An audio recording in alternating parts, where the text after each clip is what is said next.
Chapter 789. Was this young woman a member of the Mercury Laboratory? Thea had an impression of Mercury Laboratory. It was a powerful R&D organization that was not inferior to Reverse Lightning's cutting-edge technology laboratory. The laboratory was indeed under her name, but she had millions of employees all over the world, so she did not know this woman. As the store manager, the Banshee knew that her boss and her boss were secretly observing her. She asked the question again cunningly. Dear customer, if you want to attract attention and pursue an extreme, you need super speed? Is that right? The Banshee asked. The woman's voice trembled. That's right, extreme speed, the fastest speed. Afraid that she would be deceived by the employee, the woman was very cautious. She said word by word, I want the fastest speed. Don't try to fool me with the super speed of a normal mutant. I'm also a researcher. I can judge the details myself. In fact, she was just using words to pave the way. If the trading house could not meet her requirements, she felt that she could choose not to pay the price. This woman is a little cunning, Thea and Siren whispered. Do you need me to teach her an unforgettable lesson? The Banshee Queen, who was born with no sunshine and justice, began to condense a soul arrow in her hand. Haha, don't be hasty. Let's keep her in suspense. It's a fair trade. I want to see how determined she is. Thea stopped Siren, and the two continued to watch the show.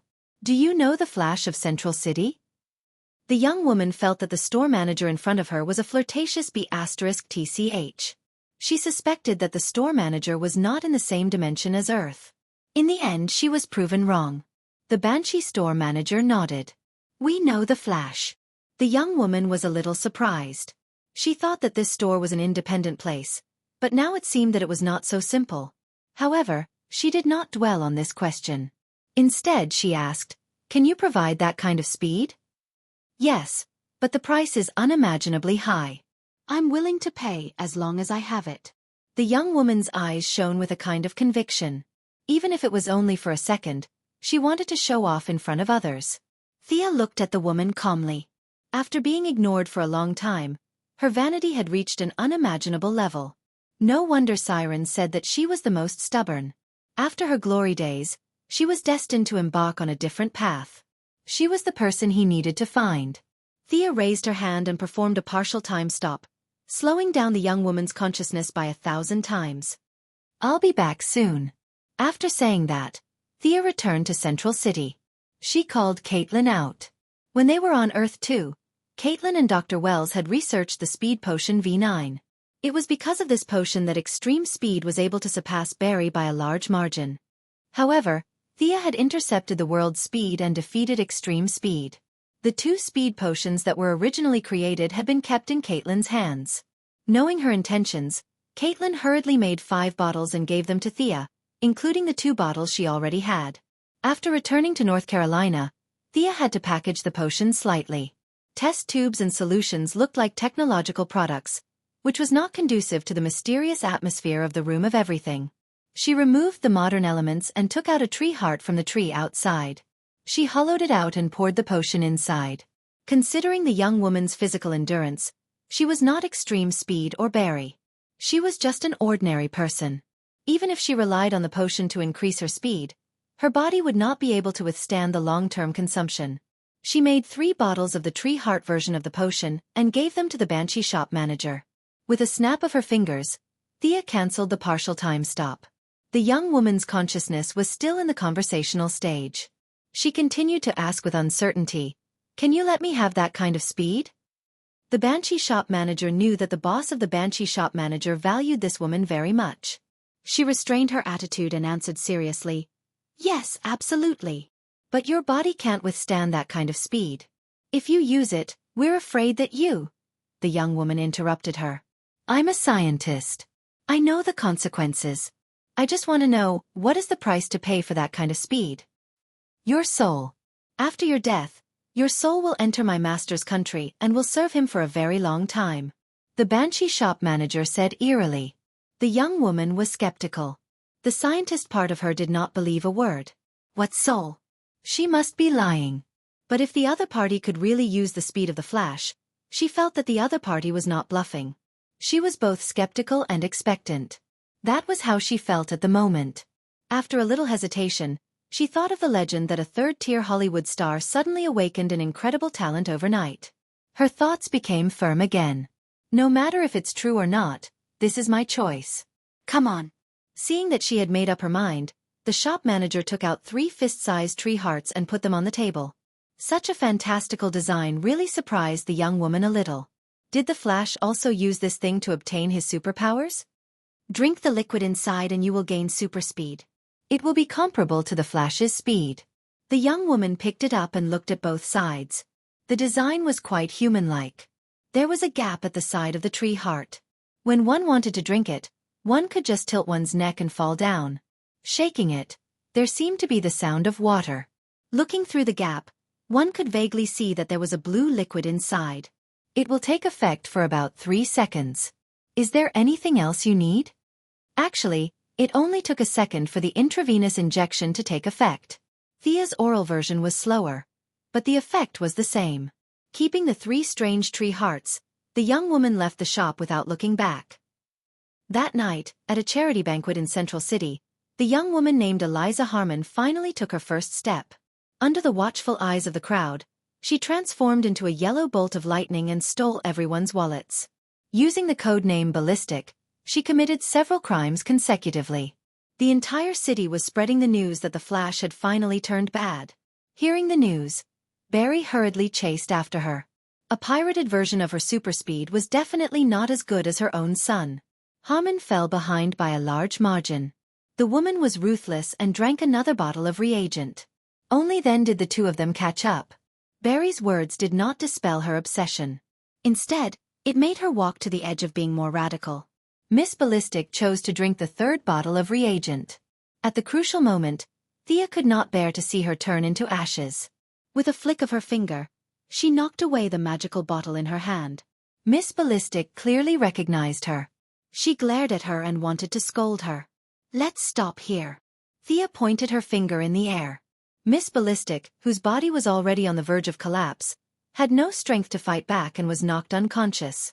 Barry, this fellow seems to have obtained her super speed through magic. Leave it to me to investigate. Barry had a basket of matters to deal with. He had to beat up Savitar and rescue his brother-in-law. He really did not have the mind to care about this extreme speed that appeared out of nowhere. However, when he saw Thea, he recalled the matter of dealing with extreme speed. Can the method of collecting super speed be used last time? Thea very honestly communicated with the will of the world and shook her head. Sorry, the will of the world ignored my request. This is different from Earth too. Our world did not encounter any danger, so it will not participate in the struggle. Unfortunately, the method from last time cannot be used. Barry was helpless. He asked about Batman and learned that there was no clue. He sighed and waved goodbye to her. Chapter 790. After separating from Barry, Thea dragged the unconscious woman to a house. Yep, the properties under her name were all over the world. She looked at the woman without saying a word. This Miss Ballistic didn't have any potential to be a hero. Once she obtained superpowers, she robbed the rich. It could be explained as robbing the rich to help the poor. However, she then went on to rob the Mercury Laboratory and the Midtown Police Station. This was definitely revenge. If she wasn't a woman, Thea would just hide and watch her turn into ashes. The other party's consciousness was still immersed in the high-speed running state. Thea examined her for a moment and helped her stabilize her soul. Miss Ballistic slowly woke up. It's you. From her tone, she still remembered what happened. Looks like you know me. That's good. You were in danger before if you drank this. Thea shook the tree heart potion. You would have turned into ashes because your speed exceeded the limits of your body. I'm happy. When did you rich people pay attention to the lives of ordinary people like us? You enjoy everyone's cheers. You're the chosen one, a superhero, and the world's love. What do you know? Humph. Miss Ballistic bared her fangs and brandished her claws as if she wanted to eat her. Miss Eliza Harmon, I've seen your income and expenditure records. In the Mercury Laboratory, there are currently 29 ongoing research projects. As the person in charge of one of the projects, your annual salary is $750,000 US. After the laboratory was under my name, Everyone's annual salary was raised by 10% to 3%. Your income doesn't seem to be at the bottom, right? Thea snorted. You can't even find the right point to criticize. Miss Ballistic was indeed speechless. She was tongue-tied and didn't know what to say. Thea continued. Do you know how much an intern in the Mercury Laboratory earns? I'm afraid you don't even care. It's less than 3% of your salary. What right do you have to say that you're at the bottom? Tell me. The young mistress had already accumulated a lot of anger because of the Batman incident. Now that she slammed the table and glared at her, Miss Ballistic, who used to be a researcher, was immediately intimidated. She didn't dare to talk about the bottom and top anymore. Thea pointed at the tree heart potion and asked, Tell me, where did you get this? Miss Ballistic didn't dare to hide anything. She recounted everything from the rumor that she would grant any request to the actual search and the final transaction. Thea frowned as if she had no idea what was going on. There's such a magic? Now that she had calmed down, Miss Ballistic's cautious nature as a researcher reared its ugly head. They want to take away my soul. Will I die? Would they be enslaved forever? I don't want to die yet. Her voice was very soft when she said the last sentence. Thea tapped her fingers on the table with an ugly expression. This is too weird. You didn't have super speed before? Is it all because of this bottle of potion? Miss Ballistic nodded furiously. I'm afraid you're in trouble. You have to stay away from those people. The question is, where should I hide? The headquarters of the Justice League? Miss Ballistic was about to cry. Thea coughed and finally revealed her foxtail. Miss Harmon, answer my question first. Do you like super speed? Just like the previous level. Of course I do. If not, I'll trade my life for it. Am I stupid? She nodded. How about this? I'll give you a job in the Justice League. You'll be able to avoid those pursuers and run to your heart's content. Now that the matter was related to the Justice League, it immediately became grand. Even if Miss Ballistic hated the heavens and earth, she actually admired the League. She hurriedly asked what the job was. Thea selectively explained the job, from Batman's disappearance to eliminating illegal transmigrators. The legal transmigrators were of course the Young Ladies' Council of Time Masters. Yep, that's what the young lady thought. Miss Ballistic was intimidated by the Justice League's reputation, and agreed without much hesitation. She naturally had to dress up. Her female appearance could be used normally, but it had to be intimidating when catching transmigrators. Thea made Miss Ballistic a tattered black robe according to Harry Potter's demonic appearance. That's much better. Run a few steps for me to see, Thea said. With a whoosh she flew out. Her speed was so fast that even the eyes of the main body couldn't catch up to her. Most importantly, she didn't pass through walls like an extreme speed user. Instead, she was in a formless state like the Martian Manhunter. Miss Harmon, from the looks of it, you used too much speed earlier. You'll be fine normally, but once you start running, you'll enter a half-spirit state. You'd better enter the river of time as soon as possible. The longer you delay, the faster your body will transform, Thea said half-truthfully. Miss Ballistic was usually called by her real name, but she could change her name to Time Ghost when she wore her uniform. But now, there was only one high-speed pursuer and a whole bunch of other extreme speed users. She couldn't catch up to them all by herself. Thea remembered that extreme speed had been captured by the Time Ghost. So where was he now? If extreme speed was in her hands, it would be like adding wings to a tiger. The young mistress injected a strand of pure divine soul power into Miss Ballistic's body. According to her classification, soul power was divided into dead souls and living souls. The dead were all dead souls, and they had a lot of resentment and impurities. The souls traded from the living were all living souls, so they were much purer. What she was injecting now was precisely the power of living souls. Thea was exhausted from injecting such a strand of divine soul power, but it was worth it. Miss Ballistic had used the power of divine speed, and according to the rules, she should have entered the divine speed space to lie dead. Now that Sia had intercepted her, she had been tainted by the divine power of the soul, and her ownership had changed to the time system of her soul wealth. It could be said that she and the divine speed space represented by speed were two different units. Sigh. The young mistress sighed and opened a teleportation gate that led to the vanishing point. She left the rest of the arrangements to her clone. Go on in and complete your mission. With that she sent Miss Ballistic in. Check your memories. Before Miss Ballistic could even look at this strange place, Sia's doppelganger ordered. The divine soul power didn't just give her some abilities. It also covered her own timeline with Thea's timeline. All the past was based on Thea's timeline. Miss Ballistic, who had already become a demigod, had an indescribable look in her eyes. The timeline stopped in the present, the future was still shrouded in fog, and the past was both clear and blurry. Why are my memories so blurry? Miss Ballistic couldn't tell the difference between the clone and the main body. She thought that Thea had come with her. Because there are too many powerhouses in the universe. They walk through time and leave behind traces, but you can't see their true faces. Thea said mysteriously. She had only opened up a portion of the Time Port's authority. Her words were one reason, and another was to prevent Miss Ballistic from knowing the whole story of her purchase of the medicine. In Thea's view, this was to protect her from being silenced, and to ensure that she was in a good mood while working. Bring him over, Thea said meaningfully when she saw that Miss Ballistic had finished accepting the memories on the timeline. Miss Ballistic's eyes flashed with a strange light. A silver-white vortex spun, and a tall man was thrown out. Chapter 791. The characteristics of the vanishing point allowed them to transcend time. Even deities were affected by time. To Thea, this guy was already a person from 2 years ago, but to him, only a second had passed, not even 2 seconds. Mr. Speed, long time no see. Thea smiled brightly when she saw the skin on Speed's face that had been corroded by soul power. Speed's memory was still stuck at the time when the plains wolves of the Second Wasteland were defeated and he was racing with Barry Aaron. When he saw the smiling Thea, he didn't care where he was and turned to run. Exerting force with both legs, his legs didn't move? Run again. He couldn't even feel his waist. Thea looked at him calmly. You've been infected by my soul power. How can I let you run before I finish speaking? What do you want to do? Extreme Speed quickly understood the situation he was in and asked calmly. You're very wise. Now you have 2 choices. One is to let my subordinate throw you into the seraphic speed force space, which is this person beside me. Thea pointed at Miss Ballistic.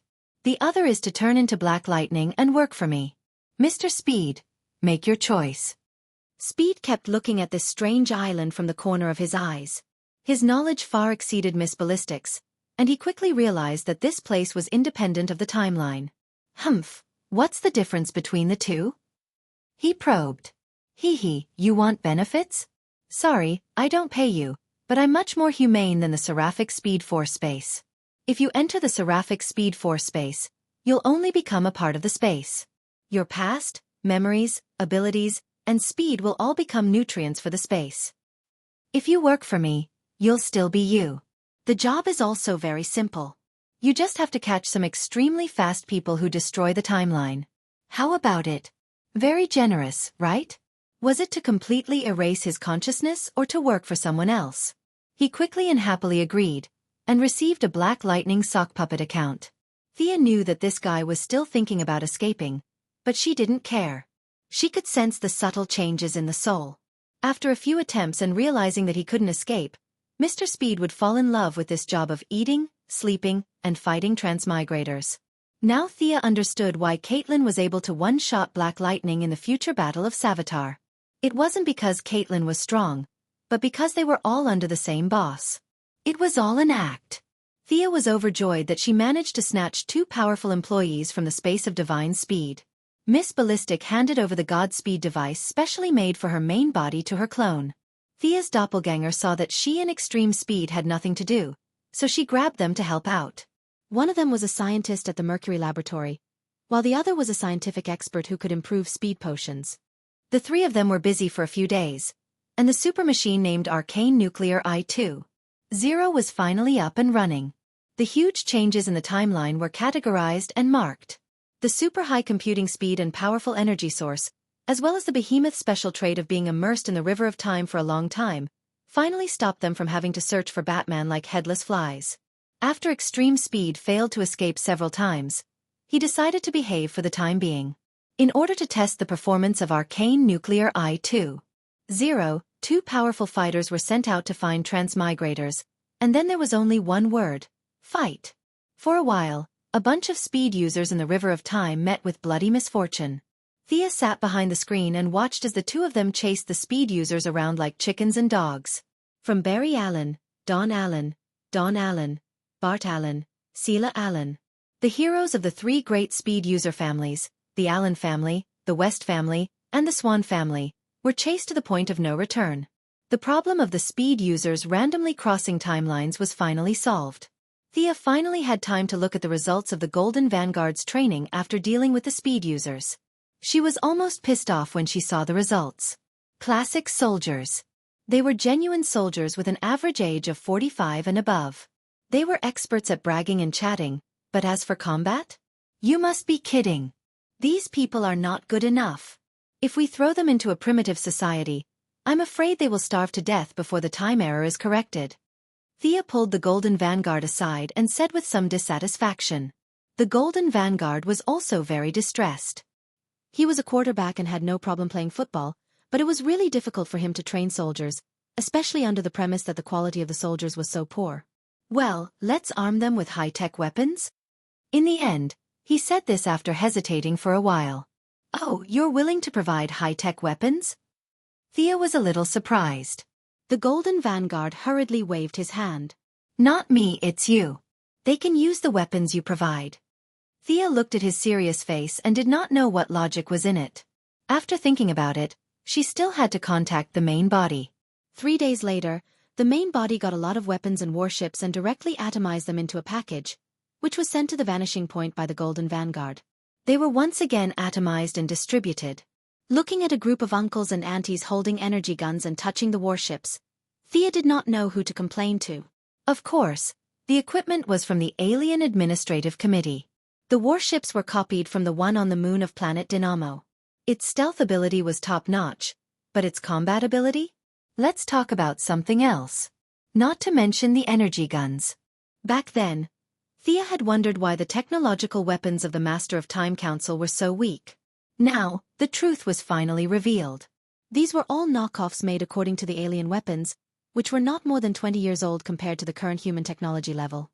I'll leave this to you. I'll go back to Earth. The team was set up.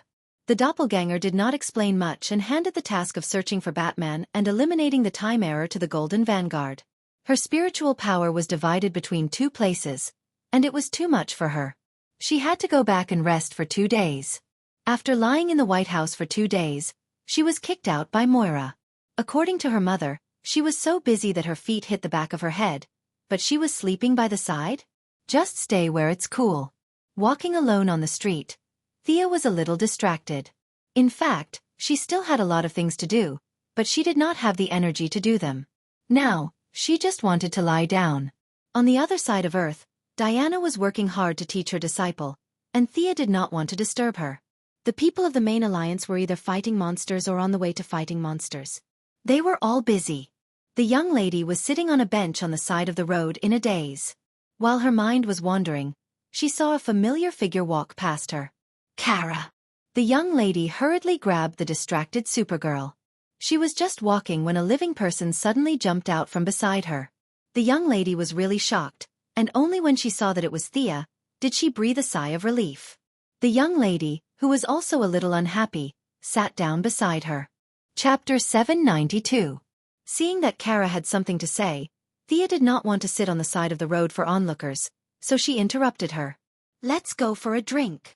The 2 women went to the base of the Star City Female Alliance and found a bar under her name. Come on, try this. It's the strong liquor of the Teruyans. Even a Kryptonian like you can't stand it. Don't believe me? Try it. Thea put a glass of liquor in front of Kara and motioned her to drink it quickly. Then she quickly told a story. She was going to drink while listening to other people's bad luck. Earth's alcohol was indeed useless to Kryptonians. Kara had secretly drunk it a few times, but it tasted tasteless and she never drank it again. Now, seeing that Thea wanted to try it, she picked up a glass and poured it down her throat. The golden liquid went down her esophagus and into her stomach. The little girl felt a burning heat rushing from her stomach to her mouth. It's not bad. Kara was a little surprised. This kind of alcohol was very suitable for the Kryptonian stomach. Thea took out a small delicate bottle and poured a glass for her. Try this. It's the fine wine of Dionysus. This is the collection of the god of wine. Ordinary people can't drink it. Kara was a bad student. She knew Apollo because she had fought with him twice. She did not know who the god of wine was. Even though she had seen him in the Underworld War, she did not know who he was. But this time, the wine was refreshing, and the aftertaste lingered. Even Kara, who did not know how to taste wine, thought it was good wine. As for what was good about it, she could not tell. Let's continue. There's more here. Thea had collected a lot of good wine in her dimensional ring. The bars here were her private properties. No one dared to stop her from bringing her own wine. After drinking all kinds of fine wines, the Kryptonian's body could not take it anymore. Thea did not drink as fast as Kara. Instead, she drank slowly. After a while, Kara's mood finally recovered. She began to tell her story intermittently. Of course I had to take care of the plane crash, right? After that we were attacked twice. I didn't know she was from the Luther family. I don't think the Luther family is all bad people, right? Clark's a busybody, burp. Lena's not a bad person, burp. The little girl was indeed a little drunk. Many things she said were incoherent and messy. However, eldest Miss's ability to understand was amazing. She slowly pieced together the truth. She didn't know if it was because of the Black Hand in the business war or an accident. But one day, when Lena Luthor was on a plane, the engine stalled and she suddenly fell. Kara, who was passing by, stepped forward and caught the plane. Lena, who was sitting by the window, saw Kara's back as he flew away. Their strange fate began. After that, a bunch of aliens attacked Supergirl, and the battle involved Lena. It was yet another melodramatic experience. The two young ladies worked together to defeat a strong enemy. They went through thick and thin together, and after the battle, they left each other's contact information. In the end, Kara chatted with Lena a few times using her sock puppet account, Supergirl. Kara and Lena, who didn't have many friends of the same age, unexpectedly hit it off. This girl said that she had an evil brother, who was under heavy pressure every day. This girl said that she had a cousin who was like an uncle, who was restricting her freedom. The two mature and rebellious young ladies started chatting. Lena admired Kara's courage, and Kara envied Lena's wisdom. The two were already very good friends. It was at this time that Superman found out about this matter. Good Samaritan Clark, on the other hand, didn't slam the table and glare at Kara. Instead, he spoke the truth and laid out the truth.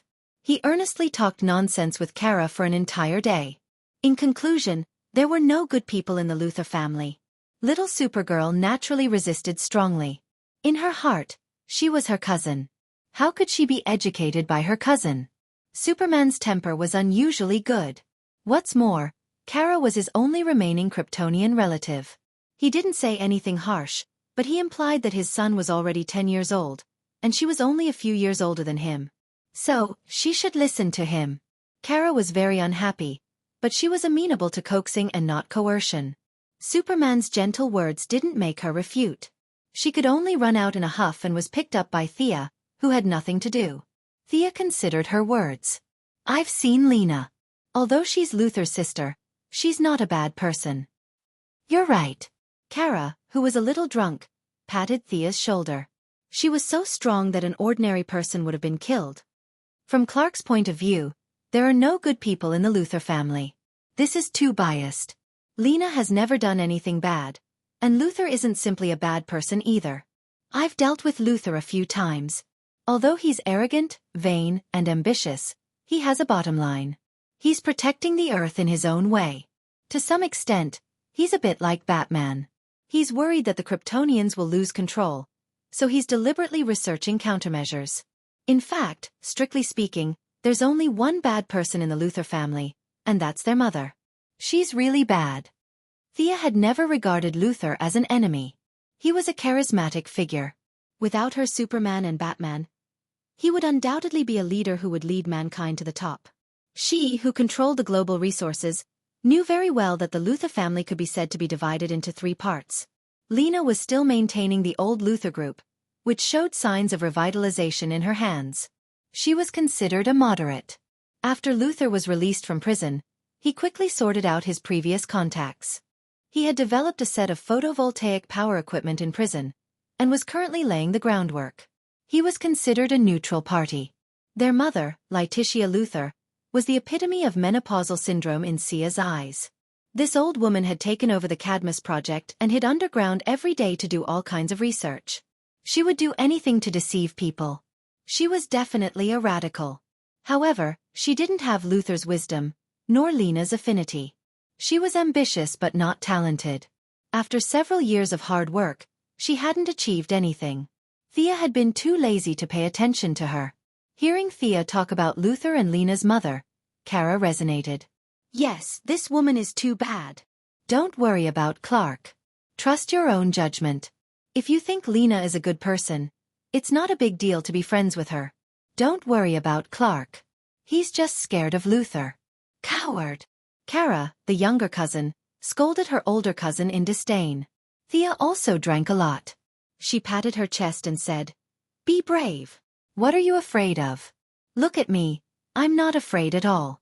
If you want to give others courage, you have to give yourself courage first, right?" "Yes." "Well said. Let's have another glass." The two drank 2 more glasses in confusion. Thea's so-called fearlessness was more about the strong enemies. She was just using the alcohol to cheer herself up. However, her words had a different meaning in Kara's ears. The little girl had only heard that the enemies were very strong, but she had never seen them. She couldn't understand Thea's cautiousness and bravery. Her little brain automatically thought of love. In her opinion, Sister Thea and Sister Diana were brave to face the strange looks of the world. Compared to her own depression after being scolded by her older cousin, they deserved to be called warriors. Sia was like an understanding elder sister. She started talking nonsense again. She talked about having to be happy as a person, and about trusting one's intuition. She talked a lot. Her mental power had been dragged down by the river of time. Although her avatar had returned, it was still in a bad state. When she felt that she had drunk enough and heard the story, she found a place to sleep. Kara drank 2 more glasses. Seeing that Thea had left, she also walked out dizzily. The Kryptonian's genes were really strong. She almost couldn't recognize the way, but after basking in the sun for a while, she became sober. Supergirl, who was still a little dizzy, changed into a blue bodysuit and a red cloak. She found the right direction and flew towards Nakaneel City. She wanted to find Lena and clarify things. The Iyer family and the Luther family were not mortal enemies. Even if the Luther family and Superman were still enemies, it should not affect their friendship. They still wanted to continue being good friends and best friends. Chapter 793. After Lena took over the Luther group, she wisely moved out of the metropolis in the face of countless criticisms from the citizens of the metropolis. Now the group had rebuilt the L building in Nakaneel City, which was the tallest building in the city.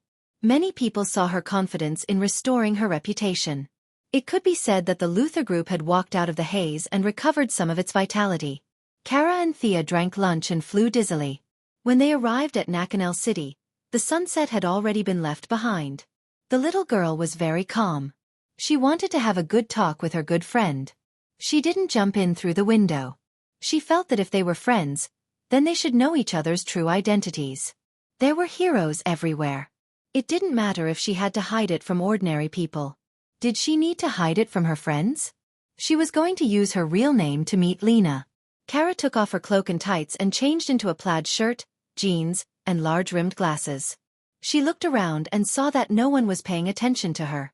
She quickly ran past the front desk, entered the elevator, and went straight to the top floor.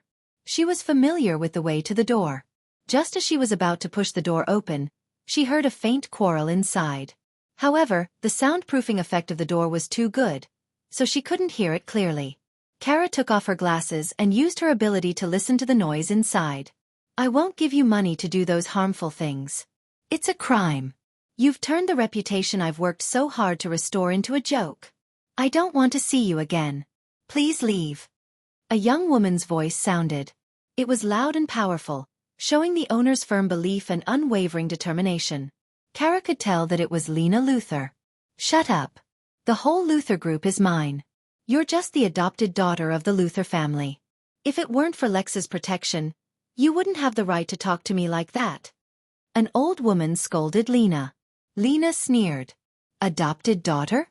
Madam Luther is so kind. Would you adopt a poor child on the street?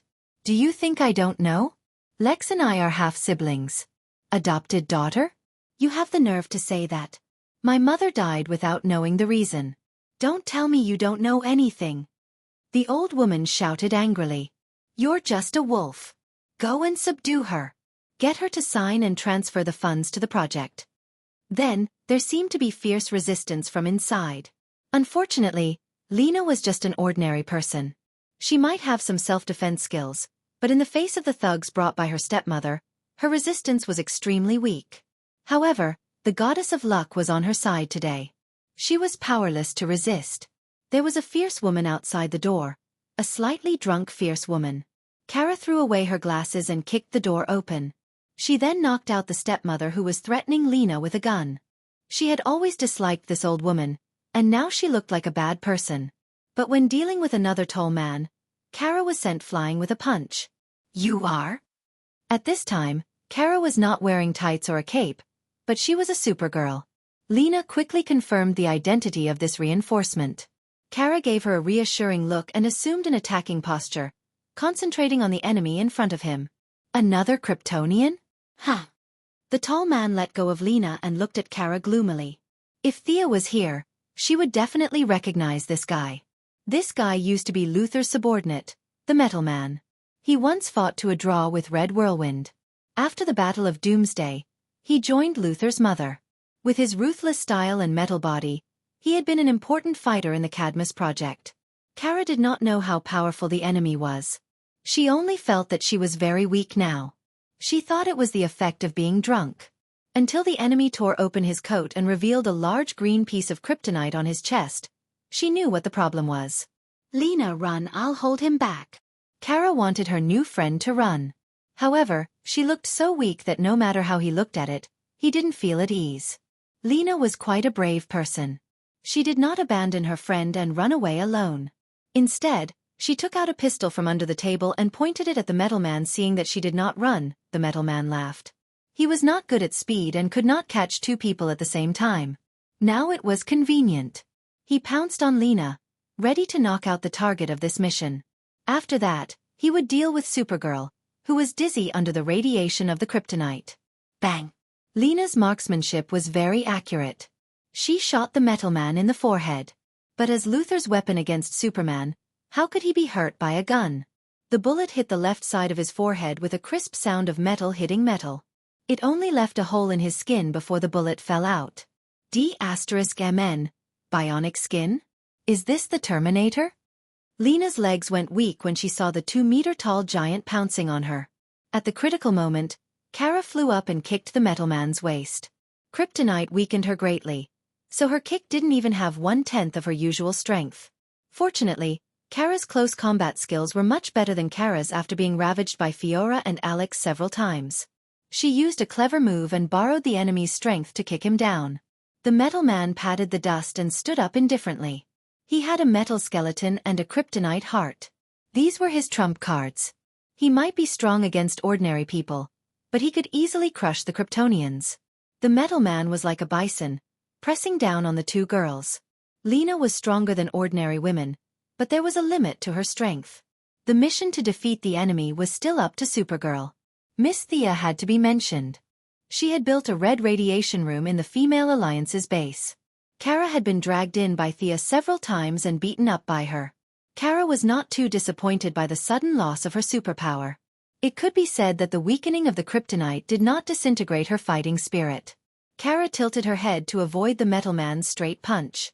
She turned to the side and hit the enemy's elbow joint. Her strength was less than 1/10 of her full strength. But if an ordinary person was hit by this strength, it would be like being hit by a train. A small crack appeared on the Metal Man's joint. Kara was overjoyed. She could defeat this enemy. Joint techniques were widely used in modern combat. There were many female superheroes who were good at this skill. Be it Alex or Cassandra, the big lowly, they were all very good at it. Kara had been beaten up more times and had slowly learned a few moves. It was just the right time to use it now. She hit the enemy's elbow joint and knee joint continuously. The Metal Man did not show any weakness. He fought back with his fists and feet. Kara, whose physical fitness had been greatly reduced, vomited blood. But the hard fight had stimulated her fighting spirit. So what if she had no superpower? She was still a warrior. Lena, who had been in a peaceful situation for a long time, was a little overwhelmed when she saw her friend fighting with her life. Fortunately, she was born in the Luther family, so she was much braver than ordinary women. She slowly calmed down and began to analyze the situation. Calling the police would not work. She could not expose Kara's true identity, and the police would be useless. As for the security guards in her building, they were not in her consideration at all. Who else could she ask for help? The first person Lena thought of was Luther. This brother of hers was good to her, and the metal man was also his creation. Unfortunately, Luther was elusive, and Lena could not contact him at all. Moreover, she could not ask him. Luther and the Kryptonians could talk for 3 days and 3 nights. How could she ask him to help the Kryptonians defeat the Metal Man? It was unrealistic. Chapter 794. It seemed that she could only rely on herself. She could see that kryptonite was weakening Kara more and more. At first, he had been able to exert more than 10% of his strength, but now, he was less than 5%. Lena stared at the Metal Man's body thoughtfully. Metal skeleton, right? Let's see how much the electromagnetic field can affect you. She quickly took out a hexagonal metal device from the drawer. It was a small magnetic controller. Many of the technologies in it were the same as those used by Thea's skateboard. Later it was simplified and sold to Luther Group as a patent. Luther Group quickly carried out research and completed various tests. Maglev cars were successfully introduced into the market. The device was kept in her office as a souvenir. Lena carefully avoided the Metal Man's sight and set up a fulcrum point in each of the 3 corners of the room. She then winked at Kara and pressed the switch. The electromagnetic field began to spread in the room. At first, the Metal Man did not feel anything. After 20 seconds, he realized that his limbs were sluggish. He wanted to escape, but Kara blocked him. When the electromagnetic field was turned on to the maximum, the Metal Man could not control his body at all.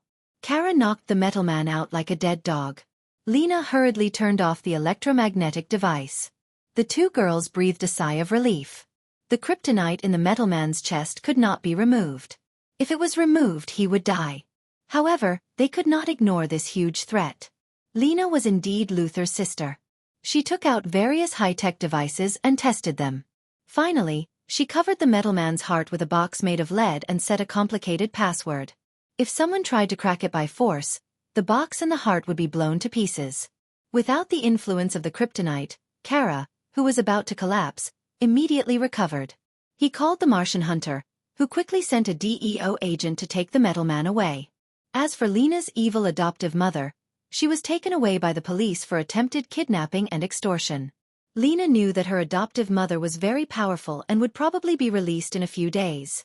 She just wanted to annoy this old woman. Kara and Lena planned to find a place to have a good chat, leaving the warlike office to be cleaned up by the staff tomorrow. Lena had the spirit of making the company her home. She had 2 bedrooms on the same floor as her office.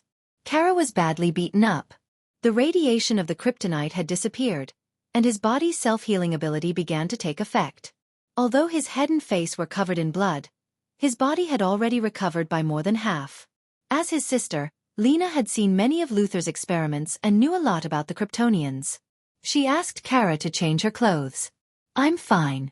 All right. I'll go wash up." Kara was just about to say that he was fine, but when he turned his head and saw his face in the mirror, which was covered in blood, he hurriedly took back his words. After a simple wash, Carla tied her hair into a bun. Her clothes were all torn, so she could only wear Lena's long dress. She was much taller than Lena. Her long dress was like a short skirt, and her thighs were exposed. "Wow, you're completely fine?" Even though he knew that the Kryptonians had a freakish recovery ability, he was still so surprised that his mouth was wide open. Was he the one who had been beaten to the point of vomiting blood? "Haha, of course I'm fine." Kara was so happy that he puffed out his chest like a proud peacock. Seeing that the atmosphere was good, Kara began to talk about his purpose of coming here. Hearing that this new friend valued her so much, Lena was very touched. In the business world where everyone was trying to cheat each other, sincere friendship was simply a luxury to her. She did not expect that she could also receive such a generous gift. "Come on, we're acquaintances now. Let's celebrate." Lena had good taste. Even though it was just a temporary residence, she had a small bar with many world-famous wines on the wine rack. She was going to open a bottle of good wine to celebrate with her new friend. Kara thought of something and rummaged through his clothes. Finally, he took out a small bottle. Shaking it, it seemed that there was still a lot of wine in it. Kara was very happy. "Come and drink this." Lena took the small bottle, which looked only the size of a fist. How much wine could it hold? She was a little bit amused, but she did not say it out loud to save her friend's face. Well, this bottle is very delicate. It looks like a work of art.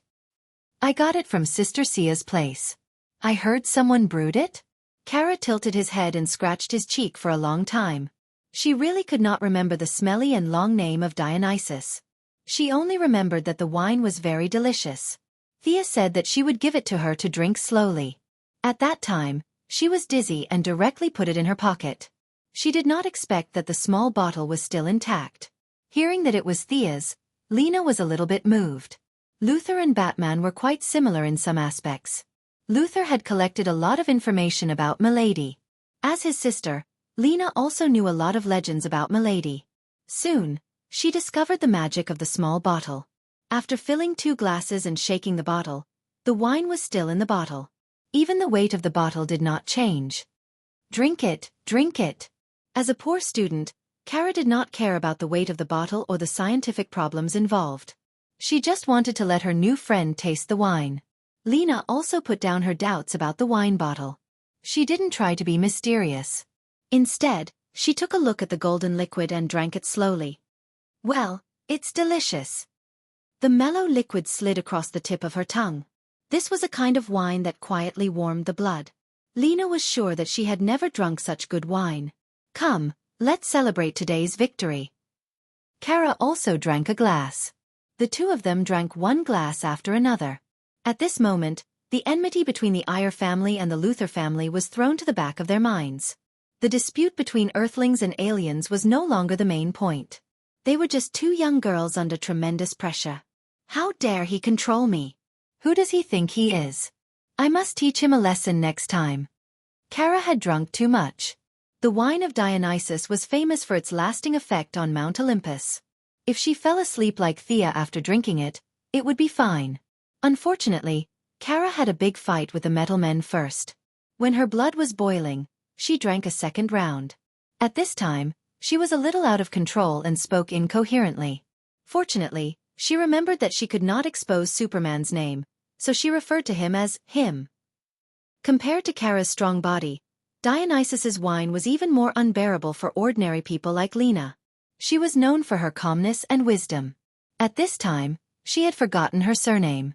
Hearing Kara's self-righteous words, she echoed loudly, "Yes, they are a bunch of nosy people. We are good friends. Burp, don't worry about them." After saying that, she put her arms around Kara's neck drunkenly. "Supergirl, tell me the truth. Do you have a boyfriend?" Kara drank another glass irritably. "There are too many people who care about me. The boys in school are so tacky. They only care about appearance." "Have you ever kissed?" Lena whispered in Kara's ear like a demon. "No, have you?" Carla answered honestly. "Neither have I. Do you want to try? Try. Or not?" After all, Kara had a strong body.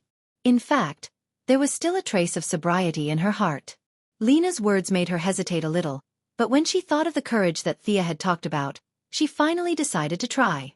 Lena was a trustworthy friend. It would not kill her to give it a try anyway.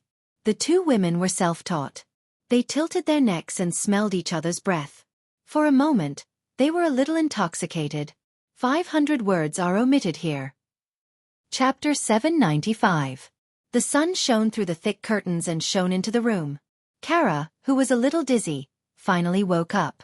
She had never experienced a hangover before, but she felt uncomfortable. Did she catch a cold? She had never been sick, and she had only seen people on Earth fall sick. She thought that she must be sick. Kara was about to touch her forehead, but she didn't expect to touch a smooth body. She looked to her side mechanically. Lena? Why is she here? The fearless Supergirl was so scared that she almost screamed. She quickly covered her mouth with her other hand and shrank back into the bed like a quail. She looked at the ceiling with her big bright eyes, and she couldn't calm down. What happened yesterday? She was confused.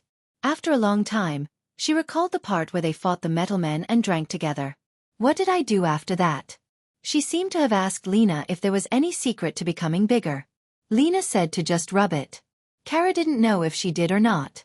Her memory was fragmented. She only saw the two of them naked now. What happened after that must have been a combination of theory and reality. God, how did it become like this? Kara used her superpower to the extreme in an instant. She saw the moon with her supervision. Very good. No one was paying attention to her. She listened with her super hearing. No one was talking about her. Thank goodness. She turned around and saw that Lena hadn't woken up yet. She quickly got down and picked up the clothes on the ground. She didn't care if they were hers. She put them on and flew out. As soon as she left, Lena sat up. Lena had already woken up. After all, she was an earthling. She had to socialize in the business field. She was more resistant to alcohol, and she didn't drink much. It was just that she didn't know how to deal with this matter. Her best friend and best friend seemed to have become even more close now. She, who had always prided herself on her intelligence, wasn't much better than Kara. Both of them had chosen to be an ostrich. It was a little cold in the morning, but Kara couldn't care less. She ran home as fast as she could and poured herself a glass of water. She needed to calm down. Cold water poured into her stomach. She felt that she had finally regained some ability to think. Her friendship with Lena seemed to have developed too quickly. How should she deal with this relationship in the future? She was originally a very simple girl, but now she was completely in a mess. Just when she was at a loss, she noticed that her sister, Alex, wasn't there. The two sisters shared an apartment, so there was no reason that Alex didn't notice her rushing in. Where was she? When Kara was wondering if something had happened to her sister, she saw Alex sneaking into the room with a pair of big sunglasses. Haha, you're up so early. Seeing Kara standing at the door, Alex's face was filled with embarrassment. Carla was simple, not stupid. She looked at her sister suspiciously. What do you mean? You didn't come home last night? Alex didn't notice the change in her expression. She was completely immersed in her own affairs. After a long time, she seemed to have made up her mind and sat on the sofa. Kara, I want to talk to you about something. She hesitated, not knowing where to start. Kara's attention was diverted by her sister's safety. She temporarily put aside the matter between her and Lena, preparing to solve her sister's problem first. No, she felt that she could deal with any enemy. She needed a battle, a blood-boiling battle. Kara, do you remember that I had a good friend in high school? Alex said slowly. Yes, she was called Jessica or something. Yes, we were very close at the time. I used to stay at her house many times, and I really liked the smell of her house. I thought it was friendship, but now, it doesn't seem to be. Alex said, weighing her words. Kara was a little confused, but her strength was that she didn't think about things that she didn't understand. She nodded and signaled Alex to continue. I recently met a police officer, Maggie Sawyer. You've met her too. Kara's little head didn't understand why Alex's topic changed so much. What happened to this police officer named Maggie? Was he dead? Had he gone mad? I was with her last night, the whole time. Alex clenched her teeth and finished the sentence. Then she lowered her head like a criminal waiting to be sentenced. This sentence was a little vague. If Kara had been asked yesterday, she wouldn't have understood. But today, especially when she was also troubled by this question, it took her only a fifth of a second to understand. She relaxed a little. She was so lucky. The troubles of the two sisters happened on the same day. As for hiding it, Kara naturally thought about it. But when she thought of Thea's courage, she felt that since Alex had the courage to talk about it, she should have the courage too. Moreover, it wasn't a heinous thing. In the era when most Kryptonians chose to have test tube babies, it wasn't a big deal. At most, the Al family was a little more traditional. She had to admit that the good traditions of the Kryptonians gave her confidence. Plus, with the previous incident with Thea and Diana, she really didn't think it was a bad or ridiculous thing. She just felt that it was a little difficult to know where to stand when facing Lena. Alex, listen to me. Last night I also. She roughly told her what happened. Alex was stunned. She never thought that telling her family about her coming out of the closet would bring her such news. She wanted to scold Kara, but she realized that she was in no position to say anything. Do you love her? She's a member of the LoveLore family. Kara scratched her hair, looking very distressed. We were just very good friends. I don't know what's going on now. The Danvers sisters were in a daze. Lena spent the whole morning in a daze. She arranged a bunch of tasks for her assistant and chased her out. Lena picked up the phone and was about to find someone to ask about it indirectly. The evil old lady had just been locked up in prison, so she gave up on this option. What about Luther's brother? Lena thought.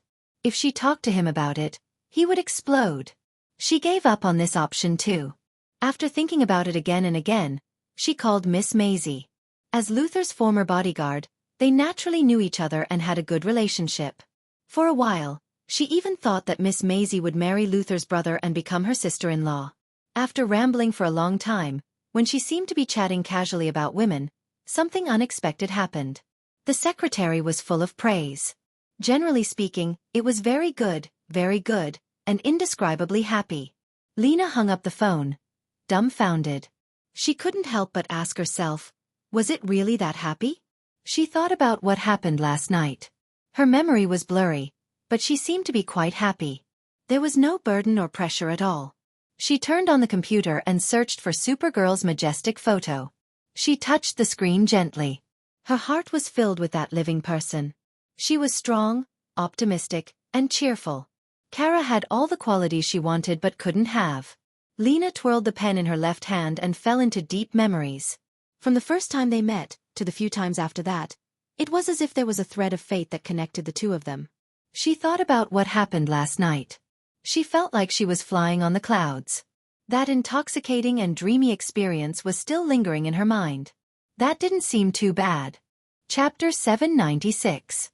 Lena, who was staring blankly at the computer, heard a tapping sound on the window. She saw Supergirl looking at her with a serious expression. Lena quickly closed the computer. She didn't know if Supergirl had seen her touching the photo. She was nervous and hesitant. But she had been in the business world for many years, and she was much better at handling interpersonal relationships than Supergirl, who only knew how to argue. She opened the window with a strange expression and wanted to ask what was going on. Kara, who came to her window, had mustered up the courage of her life. It took her 30 minutes to fly to the window. Under normal circumstances, this amount of time was enough for her to fly to Mars. Well, I want to talk to you. The little girl's voice was normal at first, but she started to tremble a little. Both of them were preoccupied, so they didn't notice. Let's go to the roof? Lena tried to suggest. Okay, I'll wait for you, Kara said and flew up with a whoosh. Lena was also nervous. She patted her cheeks gently and tried to relax, trying to regain some confidence. Unfortunately, no matter how calm she was still a weakling in the face of this matter. Not everyone could be as calm as Diana and Thea. She ran to the roof as fast as she could. The whistling wind made her a little unstable, but she didn't care at this time. Kara was sitting on the eaves, looking into the distance. The background was lonely and pitiful, like a small injured animal. Lena wanted to call her over, but she swallowed her words after opening her mouth twice. What was there to be afraid of? It's just the eaves. She took a deep breath and walked over with firm steps. Lena was confident that even if she fell, Kara would save her. This had nothing to do with their relationship. It was purely her kind nature.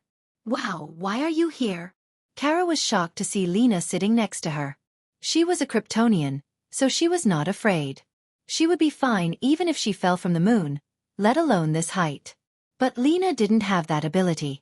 If she fell from this height, even her parents wouldn't recognize her. To be honest, Kara was a little touched. She didn't know about love, but she knew that someone cared about her and her feelings to the extent that they were willing to risk their lives for her. For a moment, words seemed to have lost their meaning. The two sat side by side, enjoying a rare moment of peace. Do you like me? At this moment, Lena, who had the bloodline of the LoveLore family, was the more manly one. The two of them sat quietly for a long time before she finally broke the silence. Being rational to a certain extent was madness. Lena, who had always been rational since she was a child, was ready to go crazy today. Chow Nu was shocked by her straightforward question, and her eyes widened. Shouldn't we say something to ease the atmosphere first? Why is it so explosive right from the start? Lena looked at her confused eyes and felt as if her heart had been stabbed by a knife. She loosened her hands, leaned forward, and fell to the ground. Kara's mind was blank, but his body still reacted. He grabbed her arm. Let go. Lena's tone was very calm. Don't, Lena, why? Carla was so anxious that she was about to cry. It was as if she was the one hovering in the air and Lena was the one saving her. Her mind was filled with helplessness and panic. All she could think about was Sister Thea, Sister Diana, or Uncle Martian Hunter coming to save her. Do you care about me? Nonsense. Come and hug me. Not on the ground but in the air, Lena ordered domineeringly. Kara hugged her waist mechanically, afraid that she would fall. The two of them floated in the air together. It was already working hours. The pedestrians on the street noticed them. Some took pictures with their phones, some called the police, and most of them were discussing. However, they were too far and too high to see clearly. Are you willing to be with me? Kara Danvers. Sorry, I don't know your Kryptonian name. Kara Zoair. Kara Zoair. Are you willing to be with me? Lena asked domineeringly again. She could see that this guy was a little out of ideas. If there was no one to push him, who knew what would happen in the end? Chow Nu had already noticed the various pedestrians on the street. Without saying anything, she carried Lena and flew into the distance. This feels so good. Is this how it feels to fly? Lena trusted Kara. She opened her arms and enjoyed the pleasure of leaving the air behind her. Say you're willing. Say you're willing. Say it. She said a little coquettishly. I'm willing, I'm willing. Kara finally said what was in her heart. It was as if a huge rock had been lifted off her shoulders. Then fly faster. I want to play for the whole day. Faster. The two of them flew across the sky, leaving behind a string of laughter like two happy children. They did not know that there were people watching them from above the clouds. Thea and Superman appeared at the same time. The secretary had reported to her about Lena's unusual behavior 3 minutes ago. After that, Gideon saw the two girls confessing their feelings in the sky through the satellite. Thea was a little confused. Young people were so brave. She felt that she was getting old. She did not know that the courage in her words had played a major role in yesterday's drinking. The secretary had also helped her in time to strengthen Lena's conviction. Perhaps there was also the rebellious mentality of a young girl. In short, there were several factors that led to today's incident. She immediately instructed the secretary to clear all the records and teleport herself over. Superman arrived a little earlier than her. The two of them silently watched Chow Nu and Lena fly away. Lena is not a bad person. Kara should have her own happiness. Hee, you're very open-minded. Superman smiled bitterly. What else could he do if he was not open-minded? The two of them waved and left. Thea was more experienced than Superman. She could see that Kara had admitted to 90%, but still had some misgivings in her heart. As her sister, she felt that it was her duty to help her strengthen her conviction and go further on this path. The Daxam in the original spacetime looked ugly and was obviously not a good match for Kara. However, she still needed to think about how to proceed. When she returned to the office, the secretary gave her another piece of news. Kara's sister, Alex, was with a woman named Maggie Sawyer last night. You have a good relationship with Lena. Do you think we can help? Thea asked the secretary. The secretary pondered for a moment. I think Lena is not ready. Maybe we need to push her a little? How about this? Let's hold a party and let them put down their burdens. The Missy decided on the plan. She picked up the phone and started to contact everyone. She first called Batwoman, Kate Kane. She was Batman and Bruce's cousin and an old senior in the lesbian circle. She had confessed her sexual orientation 20 years ago and was later expelled from West Point. Now, her lover was Gotham policewoman Renee Montoya, the future second-generation questioner. The two of them were only acquaintances, but when she heard Thea's purpose, Batwoman agreed without hesitation and prepared to use her villa as a meeting place. Thea contacted a few more people and prepared to hold a small party. There weren't many people at the party. As the hosts, Batwoman and Montoya, she and Diana, the secretary and Poison Ivy, the Danvers sisters, and finally, the Sea King's little friends, Yavara and Cassina. Well, a total of 12 people. Chapter 797. Considering that the Danvers sisters needed some time, there were also some who lived far away, such as Yavara, who lived in the jungles of South America. Some had jobs, such as Renee Montoya and Maggie Sawyer, who were both police officers, decided to hold the party on the weekend. 2 days later, in the Hall of Justice, Thea welcomed the newcomers to the Alliance as an elder. The Green Arrow, Oliver Quinn, and the Atom Knight, Ray Palmer, had officially joined the Alliance. The original Batman was replaced by Dick Grayson, which no one had a problem with. However, the new Batman had no black technology, no money, and was 99% useless. Thea felt that it was enough to treat him as a mascot. The other replacement was the Green Lantern. The Guardians of OUA had reached the end of their patience with Hal Jordan, and forced him to return to the main planet to wait for a new appointment. The new Green Lantern was given to a newcomer, John Stewart, a former Marine and a black Green Lantern. "You don't look at me very kindly, young Green Lantern." Thea glanced around and saw the new Green Lantern looking at her angrily. "Did this guy not take his medicine today? You are the leader of the Yellow Lanterns, and the Yellow Lanterns are evil," the new black Green Lantern said, a little annoyed. "Ha ha." Thea smiled and stopped Diana and Oliver, indicating that she was fine. Her bell-like laughter echoed throughout the hall. "You must have been told by the Guardians of the Little Blue Men.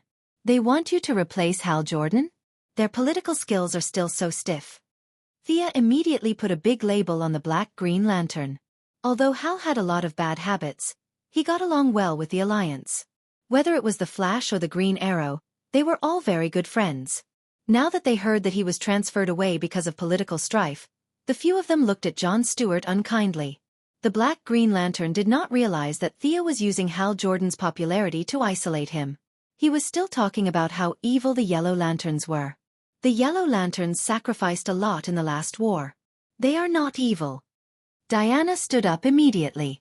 If this newcomer didn't say anything, she would teach him a lesson. Thea pulled Diana back. Why would she use her fists when she could defeat the enemy with just a few words? "You keep saying that the yellow lamp is evil. Do you know who built the yellow lamp? Don't try to quibble. I know it's Sinisto." The green light thought that she was trying to shirk responsibility, and felt that he had seen through her verbal trap. "Yes, you're absolutely right.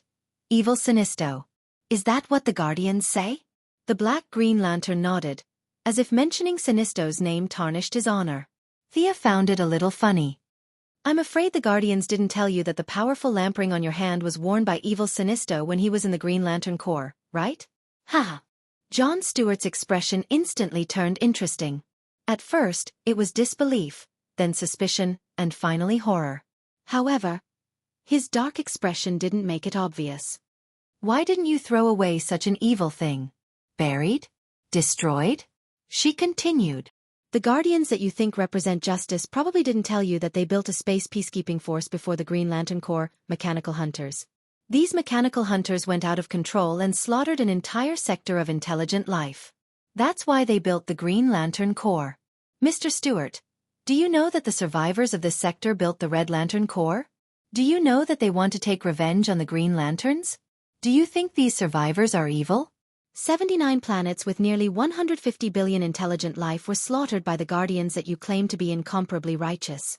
Mr. Stewart, as the honor guard of Planet O, as a law-abiding person, you must also think that these lives deserve to die, right?" Her words were extremely tricky.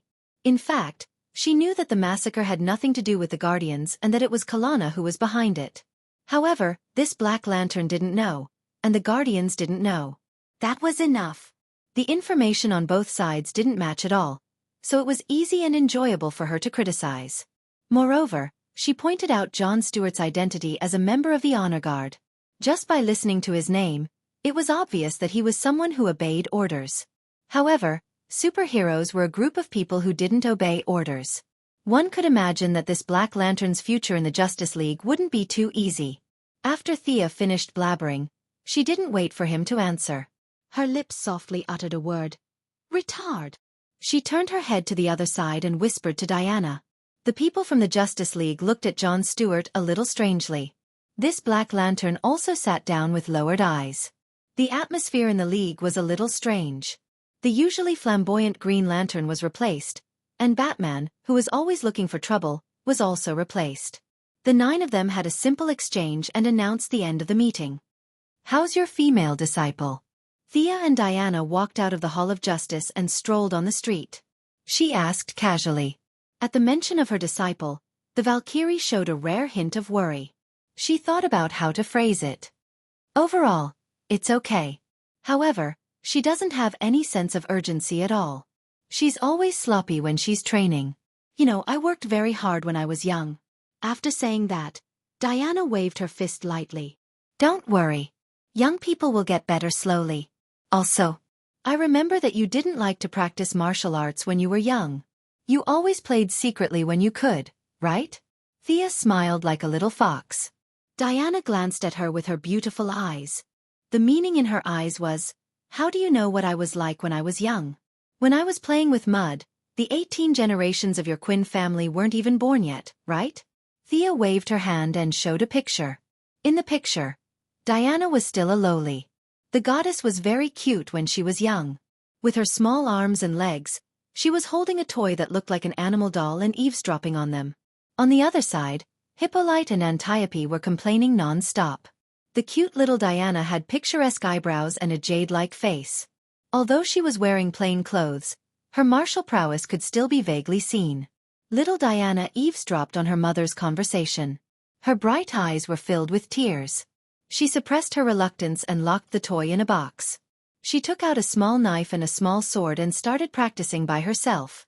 She said that she worked hard when she was young. Reality proved that it was obviously nonsense. "Ah!"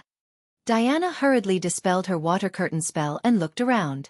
Seeing that no one was paying attention to her, she exclaimed, "How did you see these pictures?" "Haha," Thea was overjoyed. Her arcane core I-2.0 had just come online. She had watched Diana's childhood through the river of time and saw many of the Valkyries' dark history. As for the issue of using public resources for private purposes, she said that it didn't exist. Chapter 798. Diana lowered her head and thought about it. She was actually quite interested in seeing what it was like when she was young from today's perspective.